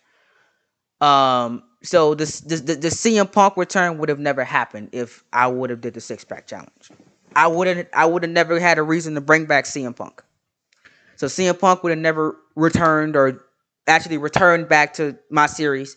He would have still been out of the series because the 6-pack challenge would have happened and Balor would have won there. So there would have never been a reason to bring back CM Punk. And some of you guys said that was one of the best moments of WrestleMania in Las Vegas. So you would have never got one of the best moments of WrestleMania in Las Vegas because Balor would have won the belt there, and that would have been it. Everything that would have happened. It would have been a 6-pack challenge. Balor would have won. Probably would have pinned Batista like he did originally to win the belt. I think if I had my way, Batista and Balor would have been the last two. Balor probably would have been a Demon King, and he would have beat Batista. Clean. 1, 2, 3. Won it at WrestleMania in Las Vegas. Then that means probably Drew McIntyre wouldn't have won the Royal Rumble then. I think Balor would have won the Royal Rumble then. If I did the 6-pack challenge. I don't think I would have had McIntyre win the Rumble. I could tell you would have got his title shot in a chamber. Because I did have a Raw chamber pitched that was going to be the original number 1 contendership match for Velveteen Dream's World Heavyweight Championship. Because Dream was going to... The Dream match at the Rumble was always going to happen. And originally, before my mind changed, I had the 6-pack challenge plan and Balor was going to win the Royal Rumble. That was my plan at first, but I changed it because I thought Batista and Brock would have been better if they would have just had their one-on-one match. You know, I changed it. I actually kind of wish I would have kept it, but then that means Drew McIntyre would have never won the Royal Rumble. It would have been Finn Balor if Finn Balor would have won the Royal Rumble, and he would have won the Royal Rumble. How I would have got the other guys there was I was just gonna have different ways to get them to, but I was gonna have different ways to get them to, like Aleister Black, AJ Styles, Adam Cole. They would have had their own different motives. Because again, like I said, from the Fatal 4-Way, the reason why I made it so Tyson, everybody had their motive for being there. They would have had their motives based on Batista to be there, and Balor would have been there because he would have won the Royal Rumble. Batista probably would have faced somebody else at the Royal Rumble. Preferably, probably Brock Lesnar. The Batista and Brock match would happen at the Rumble instead of Brock losing to Adam Cole, which sparked Adam Cole's push. Brock would have lost to Batista at the Royal Rumble for the WWE Championship. Batista would have retained there. I probably wouldn't have had a match at Elimination Chamber for Batista, as he probably would have said in storyline, I'm not competing here. I have no reason to be here. And that would have got him more heat. And that would have led him eventually to the 6-pack challenge. And I think, AJ Styles had a reason to be in there because of what happened at TLC. Adam Cole never got his number 1 championship for the WWE Championship. That's why he's there. Balor won the Royal Rumble. Aleister Black never got his rematch. Boom. That's it. That's how everybody would have got there. 6-pack challenge. Brock Easily. I probably would have gave Brock Lesnar a gauntlet match, preferably. I don't know. I That's a question I would have gotten. Well, then people would ask me, well, then why Brock would have been there? I don't know. That's why I didn't. I don't know. I never went with the plan. I probably would have found some way to get Brock in that 6-pack challenge. Um, I would have probably had him win multiple number one contender matches to make him legit or something like that, or maybe he bribed the GM or something like that would have got Brock there to make it make sense. But that's would have been it. That's it, and that's how everybody would have got there. Yeah. Oh, current champs. Oh yeah, I need to tell y'all what. I will tell you in just a second. But yeah, if I had to give Monday Night Raw a rating out of 10, it will probably be a 9.8 out of 10 this week. The only thing I didn't like, and this was on me, but it was on the show, is the triple threat match. It went way too long. That Scorpion, Michael Wolf, and freaking Vince Diamond match. That's the only thing that took my vibe away from the show. Way too long. Shouldn't have been that long. That's the thing that held the show back for me. But I'll give Raw a 9.8 out of 10. I'll let you guys know right now, Monday Night Raw was the best show of the week. By far. Raw was the best show of the week this week. And that's about it. Moving on to NXT. All right, now let's go to the yellow brand. Yay, I'm so excited to talk about NXT. I got a lot to say about NXT this week. NXT theme this week was represent well, and boy did they represent well. So AOA and AOR wanted to pay a visit to NXT this week. Started off with Mr. Austin Wallace talking to Kurt Angle. And I gotta say, man, Excuse. this promo is really short, so I'm gonna play it real quick. It was hilarious. Austin Wallace is probably one of my favorites right now that JW has as a call. It's probably my top 2 for JW for his shows is Austin Wallace and freaking Reaper. That's it. Those 2 are my favorites. I love Austin Wallace. He's amazing. Watch what this guy said to Kurt Angle. Listen to this, guys. Hold on. I want to show y'all. Listen to this. Listen to this. This was absolutely hilarious. Oh my god. Okay, y'all, listen. Excuse me? What in the world are you doing here? On principle, I should have you arrested for trespassing on CTP property. Whoa, Kurt. I understand you're looking at a younger and better version of yourself, so I know the intimidation of seeing the Austin Wallace. But all I want is the chance to show you and your NXT fanboys what I am all about. Show your NXT fanboys what an A-list wrestler is like.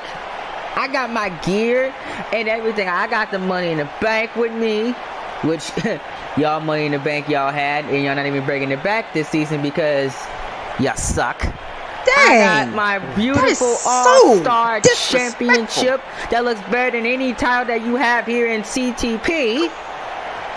And I have my masterful gear with me. First of all, it's Mr. Angle to you. But secondly, I will give you that chance. And as far as an opponent, you will find out when you get to the ring who you will be facing. And if you cause any trouble, you will not make it back to AOA in one piece. I promise you that. Now, go get ready. After our first match, you will be in action. Whatever Kurt, AOA,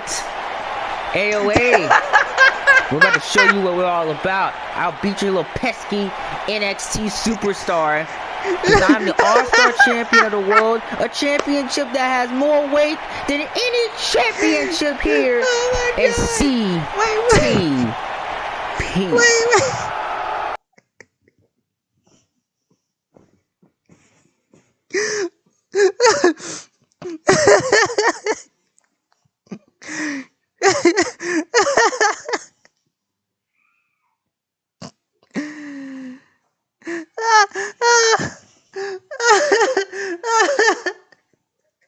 Oh my god, wait. Y'all. Y'all, I can't. I can't. This, this, oh my god. Oh my,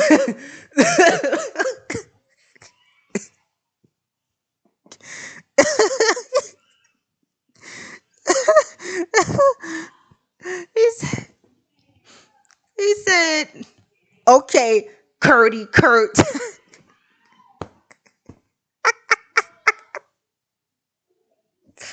Oh my god, guys. I busted out laughing. Y'all,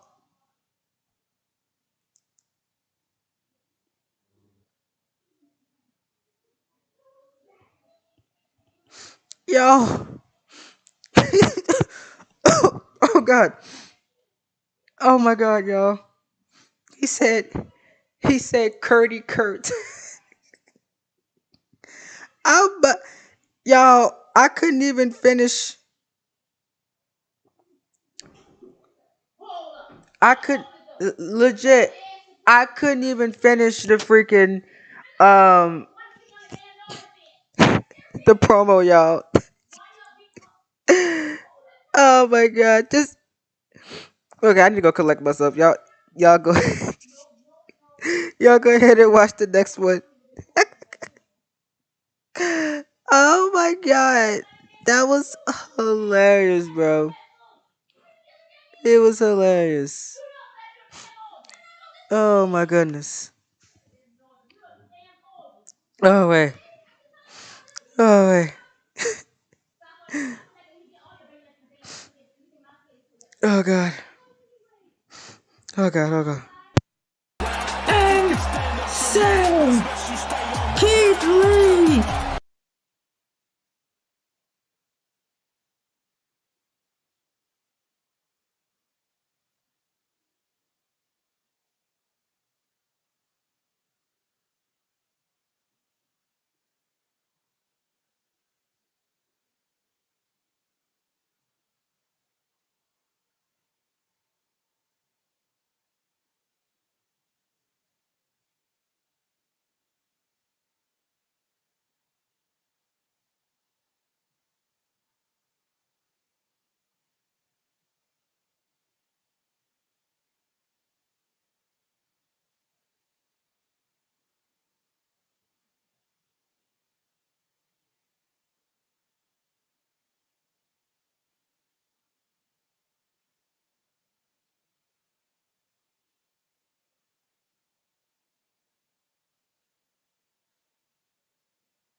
Oh god.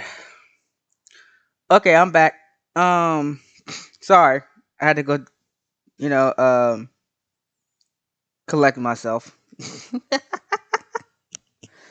That was absolutely incredible. What did you hear?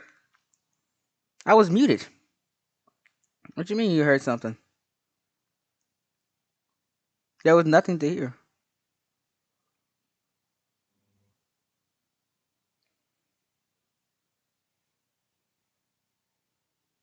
Yeah,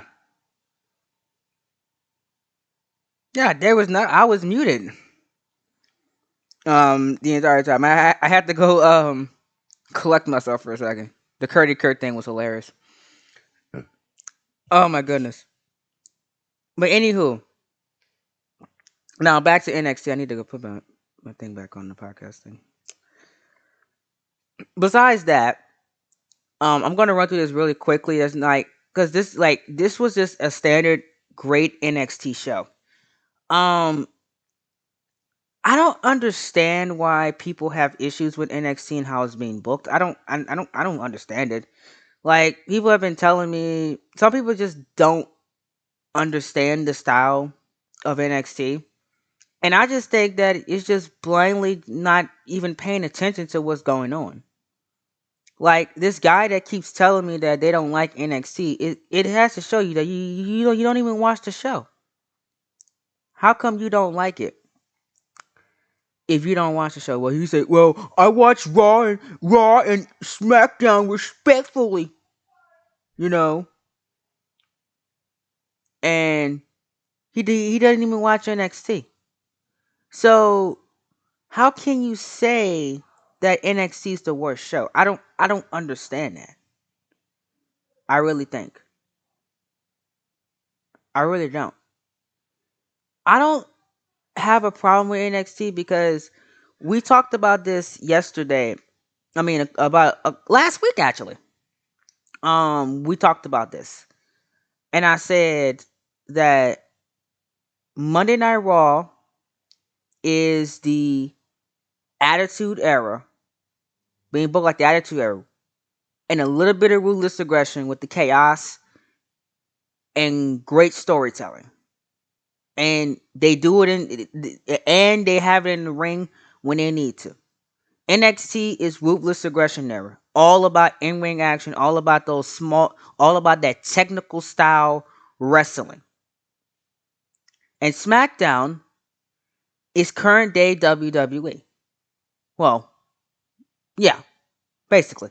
Now, this week's episode of SmackDown was a mix of current day WWE and a little bit of ruthless aggression, and it had a little bit of attitude era. It had a little bit of all three in this week's episode of SmackDown, especially with the opening segment, and especially with how you know the ending was.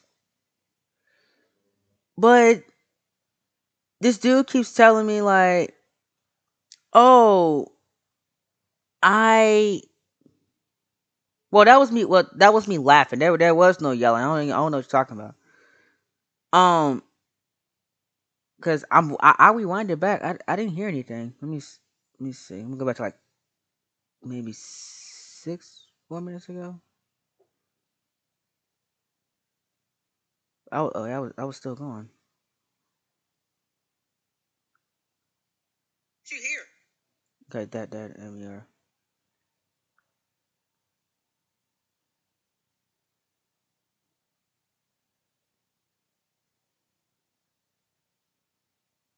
I didn't hear any yelling. I don't know. I'm trying to figure out what's going on. I'm gonna ask the group chat if they heard something. I don't know I don't know what you're talking about. I know I was laughing and I said hold on, I'll be back, but and I because I'm gonna eat me a Twix, but that was it. Yes, sir. Um, but that's what I told him, and he was like, "Well, he still thinks NXT sucks." Now, let me say this: if you think a show sucks, at least watch all of them. I mean, some people say that SmackDown is their least favorite show because they watch all three of them. They watch Raw, SmackDown, and NXT. That's fine. But this guy only watches two shows, and he still gives the criticism to NXT. He's the only one. I've never heard the criticism to NXT. You saying that NXT was bad has been bad since the beginning of the season, which is blatantly lies. The only show I would say of NXT is the same thing with Raw. The first episode of Monday Night Raw was terrible for today's standards, and the first episode of NXT was terrible for today's standards because of you know the only reason why it was bad in my opinion because it was bad because of the miscommunication. That's it. And J&W and Darren can tell you this. There was some miscommunication for the first episode of NXT. And that's why I say it was one of the worst of the season. But it still was produced very well. It still was made very well. But it had miscommunication. That's the only reason why it was bad. To me. So, that's about it. Now, I would say this. Um, there has been, I would say this. If you don't like the style of a show, I can understand that. But you can't just blindly hate the show and you don't even watch it. I don't get that. I don't understand how you can hate something you don't watch. I don't get that at all. But that's my little rant about NXT. And the little dude and it's literally the same. I'm not gonna say his name. It's the same guy. Le- Legit, the same guy that hates on the show every single week. I don't understand it. I don't get it. What's the problem? What's your problem with NXT? I don't understand it. And I asked him why. And he never gives me a legit reason. But this week's NXT was very, very good. Very, very good. Like always. I mean, it's like a thing with this show. They always have good shows. I gotta say, probably my favorite match of the night was probably Austin Wallace and Samoa Joe, in my opinion. That was the best match of the night. Freaking amazing. I love that match. I don't care what anybody says, that match slapped. Morrison and Andrade was also very good. Bobby Lashley and Keith Lee surprised me. A lot of people told me that was awesome. I don't know why. Some of the matches that I think they're not good, you guys like. I thought Bobby Lashley and Keith Lee was meh when I was making it. And I was like, oh, this okay. Okay. I was like, oh man, this don't.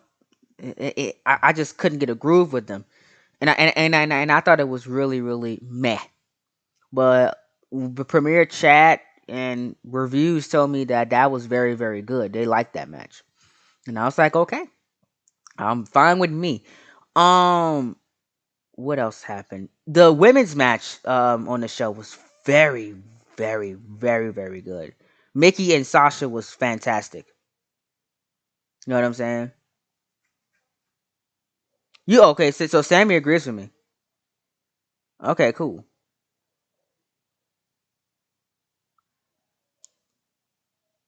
You know what I'm saying? Right, right. So I guess I wasn't the only one that thought it was man, because I did. That's what I thought too. Mickey and Sasha was very, very good. You know, Sasha Banks matches in this season there hasn't been one bad match. All her matches have been great. Um, and then the main event, I gotta say that was a hoss fight, and my top two matches of this show was probably Austin and Samoa Joe in the main event. Drew McIntyre and Batista was very, very good. And I hope I get to revisit these two again because that that that match I did was 29 minutes including entrances. I believe entrances took about 3 minutes off. So I think it was about between 22 to 25 minutes long. I loved it. I love that match. It was fantastic. I think that was probably one of the best McIntyre matches I've ever made, and probably one of the best Batista match I've ever made. And I've made some great Drew McIntyre matches, and I've made some great Batista matches. That's the reason why he's so over to this day. I've made some great Batista matches, but that was my best of each of them. Very, very good. Very, very good. At the end of the day, it represented well. It has some great segments. I like the Katie Miles thing with Dino Man. That was really good to tie into that little thing that's going on with them. I liked how AOA and AOR was presented. And like the title said, Austin Wallace represented well. Yes, he lost Samoa Joe. He lasted, I'm going to say, 5 seconds in the Coquilla Clutch. If that, maybe it looked like 3 seconds in the Coquilla Clutch. Yes, he tapped out immediately, but he represented his brand very, very well, and I gotta give it to him. He did a great job. So I would say a rating for NXT will be a solid 8.5 out of 10 for this week's episode. Um, out of if I gotta give it a star rating, a four out of 5. 4 out of 5. Um, that's what I will give it, in my opinion. Very, very, very, very good show. That's what I think. Now, this week's episode of SmackDown. A lot of y'all going. That's the last week's episode. A lot of y'all are gonna disagree with me, or a lot of y'all gonna agree with me. It's gonna be a 50-50. I think that this was the second best SmackDown of season 7. This SmackDown was not, in my opinion, better than last week. I'm gonna put that out there.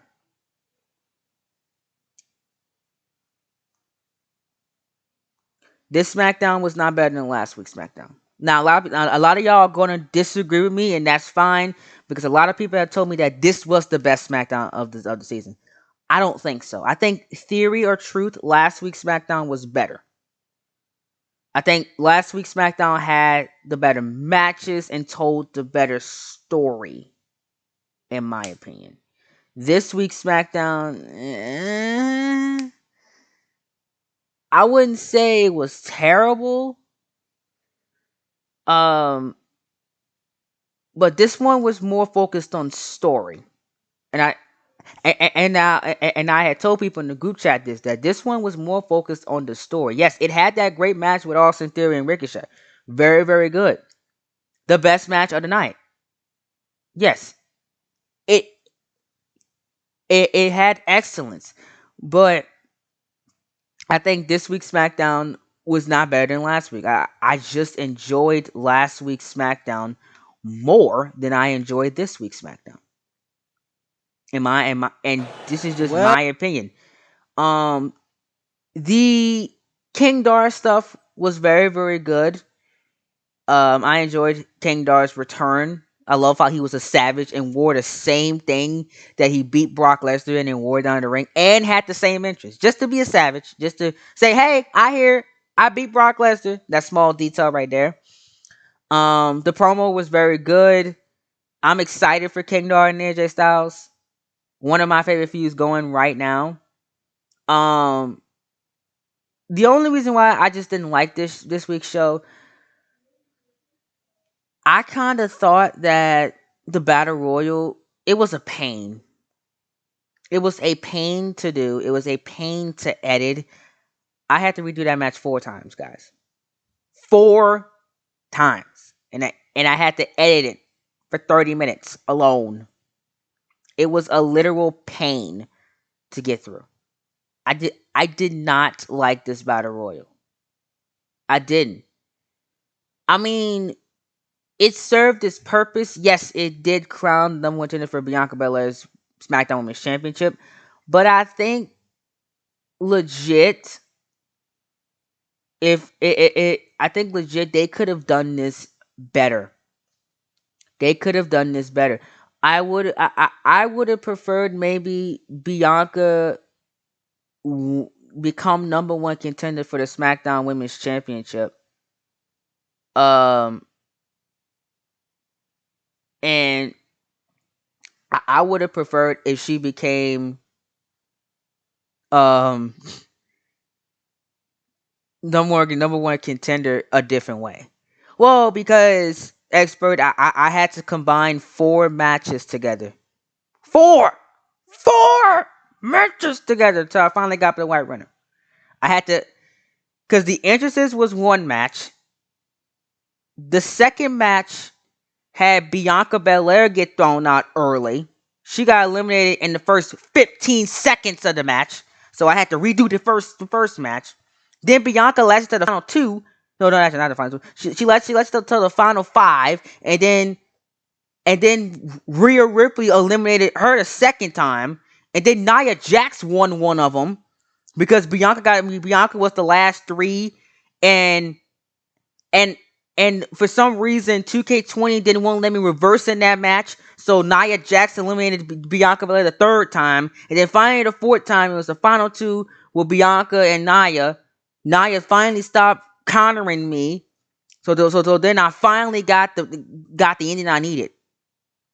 Probably because the way I produce television, it is hard to do a battle royal that way. It's very, very hard to do it how I make television. Y'all know the HUDs are off, reversal panels are off. I prefer as realistic as possible. Maybe if I had the reversal panels on, it probably would have been a little easier. But that's a little detail I learned from Murphs and Third Strike to not do that.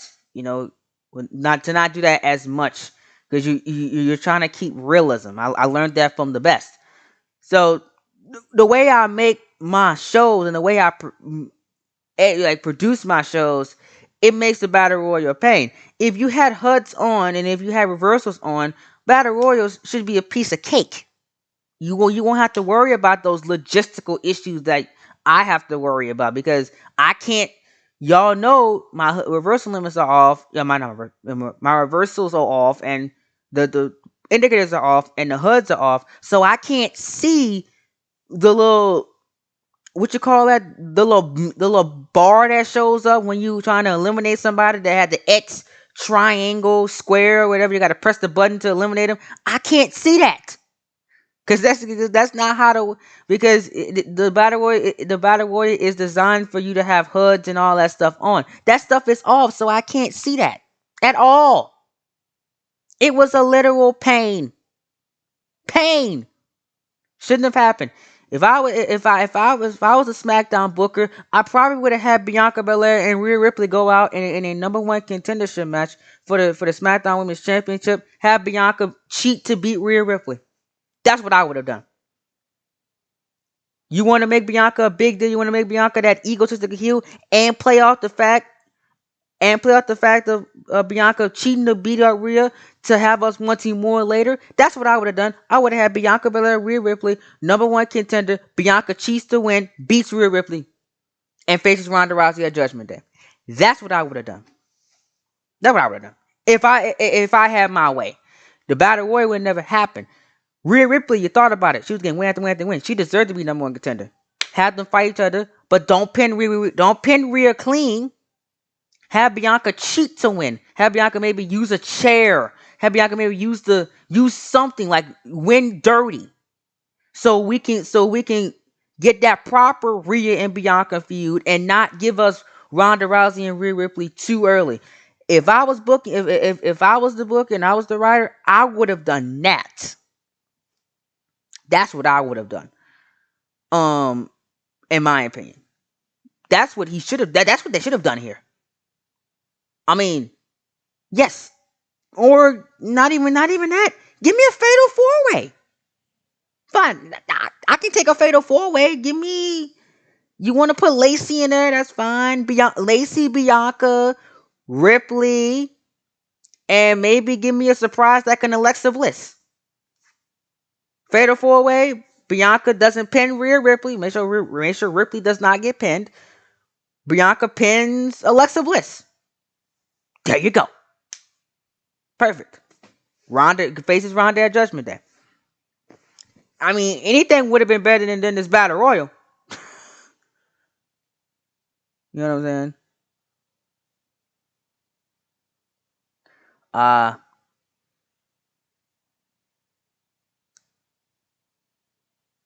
Yeah, it's always not fun. Ambrose wasn't supposed to win. That was interesting. Dang, that's crazy. That's crazy. Not only, well, I had a Rumble botch last season. Um, when no, not this year's, not the Rumble that you've seen before Las Vegas, but the season 5 Rumble was botched. Um, because Dolph Ziggler was not supposed to win that match. It was supposed to be KJ Jones, but but it got botched. So, and remember, this was live, so I couldn't say, oh, I can go back and redo the Rumble in editing, right? Nobody will ever know. I wasn't editing at the time. So it was live streamed. And if you go back and watch that video, you will see me rage. I broke character on stream. I broke canon on stream. And I raged for about 10 minutes before I turned the stream off. I was really frustrated. I sat there for 5 hours and streamed that show. 5 hours. 5 hours, people.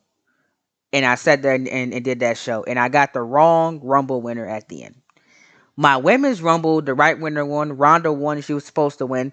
But hey, the nope. That men's Rumble, they said nope.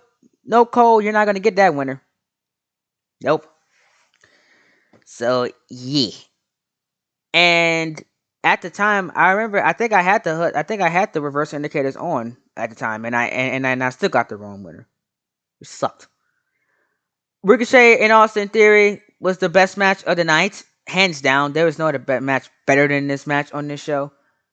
I think I was proud of myself because I really wanted to wild out because I was like, okay, you have these guys on here, and I know what our direction is with both guys, and I said I gotta make sure people know get this guy over. I gotta. So I had to wild out for this match, and I did. Um, what else happened on this show? This was a very short show, and Tyler Bate and Fun no, Tyler Breeze and Bates. This one dragged a little bit. I gotta say, this was the worst match of the night. I'll take that. I'll even take that battle royal over this.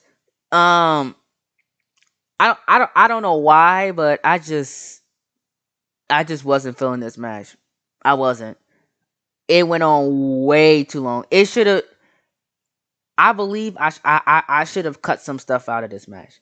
I wasn't thinking. I think I was supposed to. I think I was supposed to cut some stuff out because I realized how long it was. But I forgot. I forgot to cut some stuff out. This is my mistake because this was supposed to get cut. Because I knew the finish already, so the roll up was the winning finish anyway. But I realized I never cut some stuff out of this match when I was supposed to. That's why it was so long. Because if I would have cut some stuff out, I personally this match would have you know what I'm saying. So personally, I should just cut some stuff out. If it would have been cut out, it would have been better. But it went way too long in my opinion. This match should not have been that long, especially for a tag team feud. Yes, yes, I know it's a prominent tag team feud, and it is getting very interesting, especially at the ending of the show. But they went a little too long. I think I didn't because I didn't pace that match right. I really didn't. It wasn't paced right. So that's on me, but it happened on the show, so I gotta talk about it as criticism for the show. Um, Danger, short, simple, to the point promo. I liked it. I'm glad. I like what I came up with there. It really makes you care about Tyler Phillip and Chris Danger because you didn't have a reason to care about that feud, honestly. And I had to give you guys a reason to care about that. So now you have your eyes peeled on it because the story is that y'all don't care about Tyler Phillip, and sad. I'm sad to say that, but it's the truth. Y'all don't care about Tyler Phillip. No matter what he does and no matter what he's in, predominantly most of y'all don't care about him. So I mean, I had to, make this make you guys care about this match. And I had to make you guys care about Tyler Phillip and the new direction that he's going in. So I think this was a major, major promo that did that, and it established Chris Danger as that prick heel that he was before I wrote him off because of 2K20 and Dank Ops not making them. But now since I'm using 2K19, I can use some people that I always wanted to and give them those endings that I always wanted to give them. Because I think Chris Danger, he was gone too soon. I really believe that. I honestly believe that Dwayne Frost would never got his push if Danger was here. It if Danger was here, I don't even think I don't even think Lorenzo Sampson would be as popular as he is right now. I'm dead serious. I'm dead serious. Sammy Lewis probably, which never lost the Critics World Heavyweight Championship. You know what I'm saying? And you know what I'm saying? It just a lot of stuff would have never happened if Danger would have stayed. But fate had it that 2K20 sucked, and I'm kind of glad it did, and I'm kind of glad it didn't for some characters. But it helped. It helped grow the series more because we had to adapt. And adversity is something I always do well with. Adversity. I love being doubted. I love being challenged. You know, so that's the best thing for me. So I love that. Yeah, I was very mad. Very, very mad. I told you, I was heated.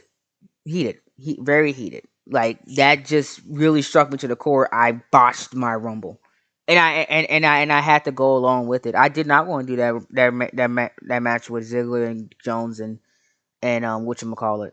It was supposed to be AJ Styles and KJ Jones. That was supposed to be KJ Jones's moment, but I botched it, unfortunately. Um, and finally, Walter and Grimes, hard hitting, did what we need to do. I gotta say one thing. I'm liking about this little feud with Grimes, Walter, and Corbin and stuff and Rollins. It's really putting the emphasis on the United States Championship, which I like. I like that the United States title, the world title, is being really, really put an importance on. You can even put the women's title on SmackDown. SmackDown's showcasing their champions very, very, very, very well. And I gotta commend um um I gotta commend Picky for that. Braun Strowman won the Royal Rumble. He won the Royal Rumble in 2K18. Season 4. It was my Dallas, Texas WrestleMania, which was a literal disaster because my Wi-Fi sucked and I was live streaming it. I had to think about it. Yeah, he did. I remember he had a world title. He had a world title match. I was at the time I was a Braun Strowman fan in real life, so I was using him very well because I thought he was cool. And I was pushing him. So, but I never pulled the trigger with him. I think he actually lost that match. At that WrestleMania. Yeah, Braun Strowman is a Royal Rumble winner. Out of my seven, no, not out of my 6 Royal Rumble winners I have had, because it goes along with the seasons. I've had 6 Royal Rumble winners. Braun Strowman is one of them. Braun Strowman won a Royal Rumble. That is that is in the history books. Dolph Ziggler and Braun Strowman won a Royal Rumble in CTP. Let that sink in. Let that sink in, people. Braun Strowman and Dolph Ziggler won Royal Rumbles in CTP. Let that sink in. And Andrew McIntyre. McIntyre won the last year's Rumble. And my 2 women's Rumbles winners have been Sasha Banks and Ronda Rousey so far, with the 3rd women's Rumble being this season. Yeah, yeah, I was a major fan of him at the time, so I was really, really high on Braun Strowman, and I pushed him. Like I said, people, I push people that I like. I push people that I think deserves it. I think that WWE overlooks the majority of the time. I try to push them and give them a chance to see how it does. Because sometimes my audience loves it, sometimes my audience doesn't. You know, it just depends. You know, like, I don't think I will never ever get Blake Lewis to like Keith Lee. I mean, no matter how hard I try, no matter what I do with Keith Lee, the guy he just doesn't like Keith Lee. I think he doesn't like him in real life, and he doesn't like him in my universe mode. I think he hates Keith Lee in everybody's universe mode. Legit, I'm serious on that. I'm dead serious on that. So that's something that I will probably never be able to do. So, well, if one guy hates Keith Lee, that's not going to affect Keith Lee's position in the series. If multiple people hate Keith Lee, then that's a problem. But everybody else with a brain likes Keith Lee. So I mean, everybody else that looks at him and looks at the character and looks how good he is inside the ring, y'all like Keith Lee. So Keith Lee's not going anywhere. You know, but I don't. Blake Lewis is Blake Lewis, and he just doesn't like Keith Lee for some odd reason. I don't know why, but hey, mm, that's just how like J and W said. It is what it is. Wait. Hold on, y'all. Hold on, y'all. I got the clip. Y'all. J and W gonna say it for us. J and W gonna say it for it because I got. Hold on, I got it, y'all. I got it. Like J and W said, it is what it is. Wait. I got it. Hold on, I gotta find it. I gotta zoom back in. I gotta zoom back in. Y'all ready? Y'all ready? Two, and I kick out at two. My voice track ignoring me there, but whatever it is, what it is. There it is. It is what it is. Like look. That's how I'm gonna say it now. It is what it is. But let me get out of here because I've been streaming for almost 2 hours. I think it's probably been 2 hours. Almost three. I think I've been streaming. So I want to get out of here because I gotta do one more stream after this. Um. So before we wrap up here, I want to say if I gotta give SmackDown out of 10, I will give it a 7.5 out of 10. Um, the Battle Royal was a pain. Um, let me see what else I didn't like. Bait and Breeze should have not been that long. The main event was fantastic and booked very, very good. I like the ending. Um, very, very good and chaotic, and it really, really has me wanting more. So we'll see if Captain Cam can execute next week and give us a great go home show because this is it. This is it. So that's how I rank them. I'm not even gonna put SmackDown in number two. I'm not even gonna put SmackDown in number two, number three, no, nothing like that. It's gonna be 1A, 1B, 1C because I couldn't pick between SmackDown and NXT. NXT had less issues with it, if little at all. That's why it's number two. I mean, 1B. I'm sorry. So 1A is Monday Night Raw this week. 1B is NXT. 1C is SmackDown. That's the first time I have ranked SmackDown in one anything um this season. Cause yes, last week SmackDown was the best SmackDown of the season, but I think last week was the best NXT of the season, and that's why NXT was second place last season. There is no second place this week. There is no second place this week at all. It's 1A, 1B, 1C. Raw is 1A, 1B is NXT, 1C is SmackDown. That's how I would rank everything this week, in my honest opinion. Somebody asked what is my second channel. I'm gonna link it right here. Give me a second. I gotta log into it. Very, very quick button. Um this is my second channel right here. So it's gonna type for you guys. So that's my second channel right there. If you guys want to go do me a favor and go subscribe to that second channel if you haven't already, we're on the road to 200 subscribers. That's our goal for 2021. We're almost to 60, so that's a great thing. So if you guys haven't already, go subscribe there. That's where I do all my gaming. My oh, I said Jet, guys. My bad. It's Hay. That's where I do all my gaming. My gaming goes on that channel at all. You know what I'm saying? Oh, we're all trying to make a trade, y'all. Oh shoot, we're all trying to make a trade. Mm. Grab your team. Y'all can't see it. Y'all can't see it, but Raw's trying to make a trade for somebody. I'm looking. I'm looking at it right now. Mm. That's an interesting name too. Very intriguing.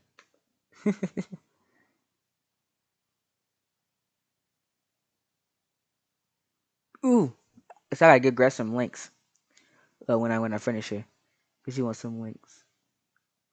Very very intriguing. I like that. I don't. But for who though? Who would they give up for him? I'm trying to figure that out myself. Shoot,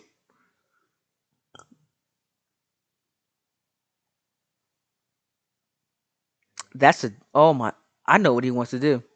I know exactly. I know exactly what the Raw Booker wants to do and why he wants that guy. Very intriguing. I'm just watching this play out. I'm just watching this play out on my phone. So this is really cool. But I think that's about it, people. I want to talk about next week. So here's the deal. Next week, people, we got a lot. We got a lot we're gonna have happen. So this is how it's gonna work. Week 4. Week 4 is the second to last Raw before Payback. We got the go home show to NXT Takeover Chicago 2, and we have to go home show to NXT. I mean, not NXT. Friday Night SmackDown. So we have a lot going on next week for Week 4. Somebody asked, who are the current champions of each brand? Sammy Talks asked that. I'm actually going to answer that question right now. The current, if you guys are new to the channel, these are my current season 7 champions. The current WWE champion is Adam Cole. The current Intercontinental champion is Jay White for Raw. Shayna Baszler is the current Raw Women's champion. The War Raiders are the current Raw Tag Team Champions, and Big E is the current United Kingdom Champion. Those are the Raw's current champions. The current NXT champs. The current NXT Women's Champion is Sasha Banks. The current NXT champion is Drew McIntyre. The current NXT Tag Team Champions are Sandy. The current NXT Global Champion is Keith Lee. And the current Cruiserweight Champion is Mike Kanellis. And the current NXT North American Champion is Buddy Murphy. The current now that those are the NXT tag teams. Those are the NXT champions. I cannot talk today. And finally, the current SmackDown champions. The World Heavyweight Champion is your boy, King Dar. Your SmackDown Tag Team Champions are Mustache Mountain, or maybe British Strong, or maybe something else, because Pete Dunne just put his name in that and put his name in the fold. The SmackDown Women's Champion is Ronda Rousey. Um, what else? What else SmackDown has? The NXT, the television champion is Bobby Roode, or no, I'm sorry, not Bobby Roode, Robert Roode. I forgot. He's Robert Roode. Robert Roode is the current television champion, and the current United States champion for SmackDown is Seth Rollins. I think that covers all of SmackDown's champions. I shouldn't be missing any. I hope I'm not. That should be everybody. Oh, and right now SmackDown has the current reigning defending Creators World Heavyweight Champion Brian Perkins, who has not been seen since WrestleMania in Las Vegas. No, actually, the first episode of SmackDown. He has not been seen since season premiere week. He came up. He actually had a match, and that was his last match. Was season premiere meet. I I thought I commented on it. Well, let me link it. Make it easy for y'all.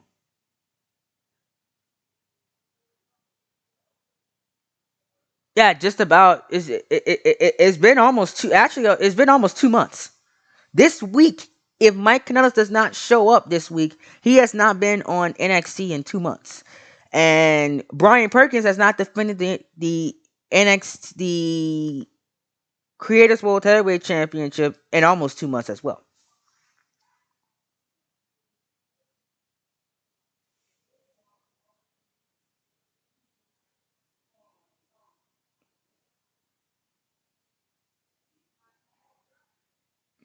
Oh, you guys do. Well, that's kind of cool.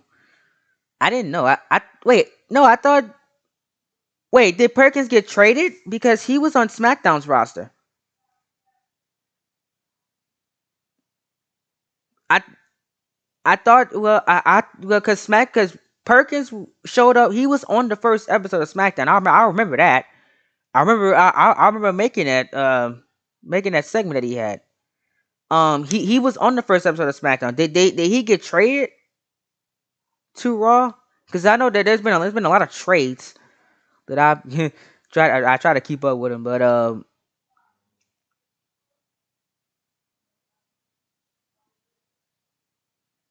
yeah. That's right. So he can. That's correct. So Brian Perkins can appear on Raw if he wants to. He can appear on SmackDown if he wants to, and he can appear on NXT if he wants to. It just depends on how he feels. So currently right now, Brian Perkins does not have a home.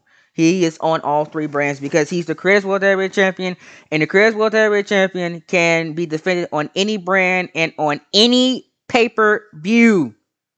So let's say if Brian Perkins wants to defend the Creators World Heavyweight Championship against, we'll throw out a name, Lorenzo Sampson. He can defend that championship at Payback if he wants to.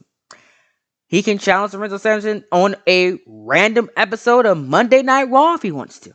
Let's say Brian Perkins wants to defend his championship against Tyler Phillip. He can challenge Tyler Phillip for Judgment Day if he wants to. And he can defend that championship on a random episode of SmackDown if he wants to. It's up to him. He can even go to NXT and fight Dwayne Frost, who we have not seen at all this season. And he can fight Dwayne Frost on the NXT show, or hell, even a NXT takeover if he wants to. Because he can appear on all three brands and fight anybody he wants to. That is correct. So that's all the champions. So, like I said earlier, like 2 hours ago, Judgment Day and Worlds Collide are 50% complete. All we are waiting on for Worlds Collide is the Gauntlet match, which I believe is going to start being made in the next couple of, I think in the next week or so. So we are good for Worlds Collide. Um, Judgment Day, I can tell you guys now, is over 50% complete. So I'm almost done with Judgment Day. I just gotta do my finishing touches this week, and I need to do my takeover stuff. Takeover Chicago 2 has not been started. So y'all give us some time on that. So I'm gonna try. My goal is to actually try to get Raw out first, and then try to whittle down on Judgment Day, and then whittle down on Takeover after that, so we can keep the ball rolling. So that's my goal. So I'm gonna get through Raw, finish Raw since the script's done. I'm gonna start working on that tonight and tomorrow, um, and finish that up, and then get that out to you guys, and then continue working on Judgment Day and Worlds Collide and etc. So my Worlds Collide match is done. I just gotta do theme songs and commentary. That's it, and then that's edited, and then I send that to the boss man, and he'll take care of the rest. So that's the game plan. So I would say expect pay per views no later than February, guys. That's what I would say. Expect maybe Judgment Day and Worlds Collide. I'll say around February. I would say, and Takeover. So you'll get maybe 3 pay-per-views in 1 month. Actually, maybe you might get 4. If we're lucky, you might get Payback in February as well. So we'll see. Now, because keep in mind, I do have some days off coming up, and I do get out early from school. I use that extra time to work on schoolwork and work on YouTube because it's part of my job. So I get paid from this. So um you might get some stuff early, but some stuff I'm waiting on other people to do. So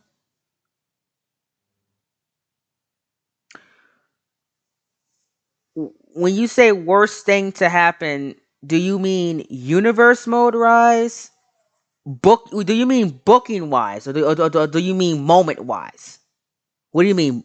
Booking decision or a moment? Um, Booking wise, oh, I would say, yeah, I would say probably the worst decision I've ever made. Oh God, I've made some terrible decisions. I would say probably that 2K18 Undertaker WWE Championship reign. He held back so many people from getting pushes, man. I actually feel bad for giving Undertaker a lengthy WWE Championship reign that for that long. Like that 2K18 reign was probably one of the worst decisions I've ever made. And y'all know I love the Undertaker, but I just felt like looking back on that title reign, he should have never won the belt. He should have just stayed away for a while because he beat a lot of credible people that I had to rebuild up. So I think that's one of them. Brock Lesnar being the United States champion, that was a terrible decision. Samoa Joe should have won it earlier than he did. Yes, people, Brock Lesnar was the United States champion in my universe mode, and in 2K19, it was really bad. That one moment wise, I would say the 2KJs in the Royal Rumble, that was very terrible. Um, I'm just trying to see what else it has. Um, the botch at one of those takeovers was terrible. The King Dark cash in, I would say, happened way too early, but it was a blessing in disguise, I would say. Because when King Dark won the belt, he wasn't supposed to win it at all. He was not supposed to win the belt, but he did. So, yay, y'all got lucky on that. Y'all got lucky right there. But Dar was not supposed to win the belt. Um, so that was a decision I did not like at all. Um, I think, and there's more, but it's just not on the top of my head. But I would say the biggest one was probably Brock Lesnar. That should never happen at all, at all, man, at all. And I know Darren gonna hate me for this, but I did not like Dolph Ziggler win the Rumble. I just didn't like it at all, neither. I felt like that was a very very bad decision in my opinion.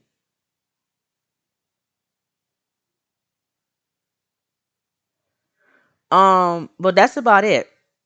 That's about it. If I gotta think about worst decisions I've ever made and all that fun stuff.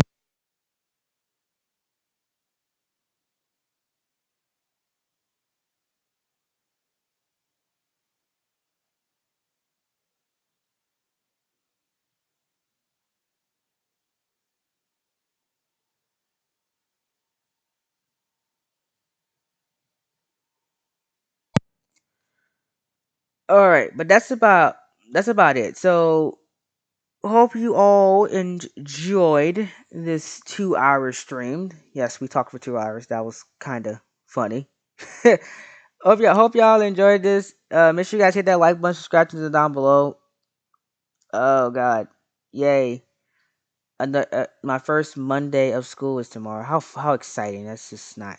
I hate Mondays. Hope it's not terrible. I hope I don't gotta go at all. I really do. I hope I don't have to go at all. That'll be the best. That'll be the best thing ever. I don't gotta go. Um, but thank you all so much for watching this video. If you guys did enjoy the video, make sure you guys hit that like button, subscribe to the channel down below.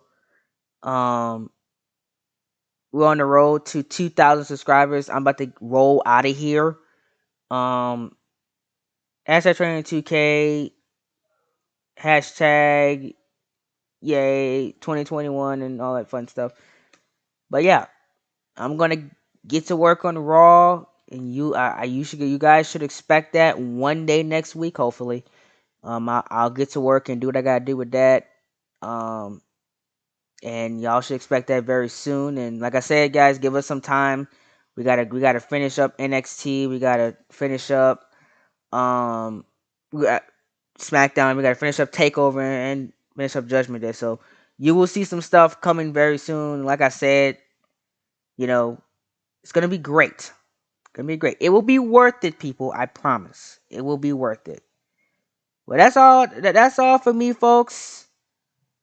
I appreciate you guys, and I will talk to you guys in the next video. Ta ta. Remember to be glorious in every single thing you do, and be phenomenal or be forgotten.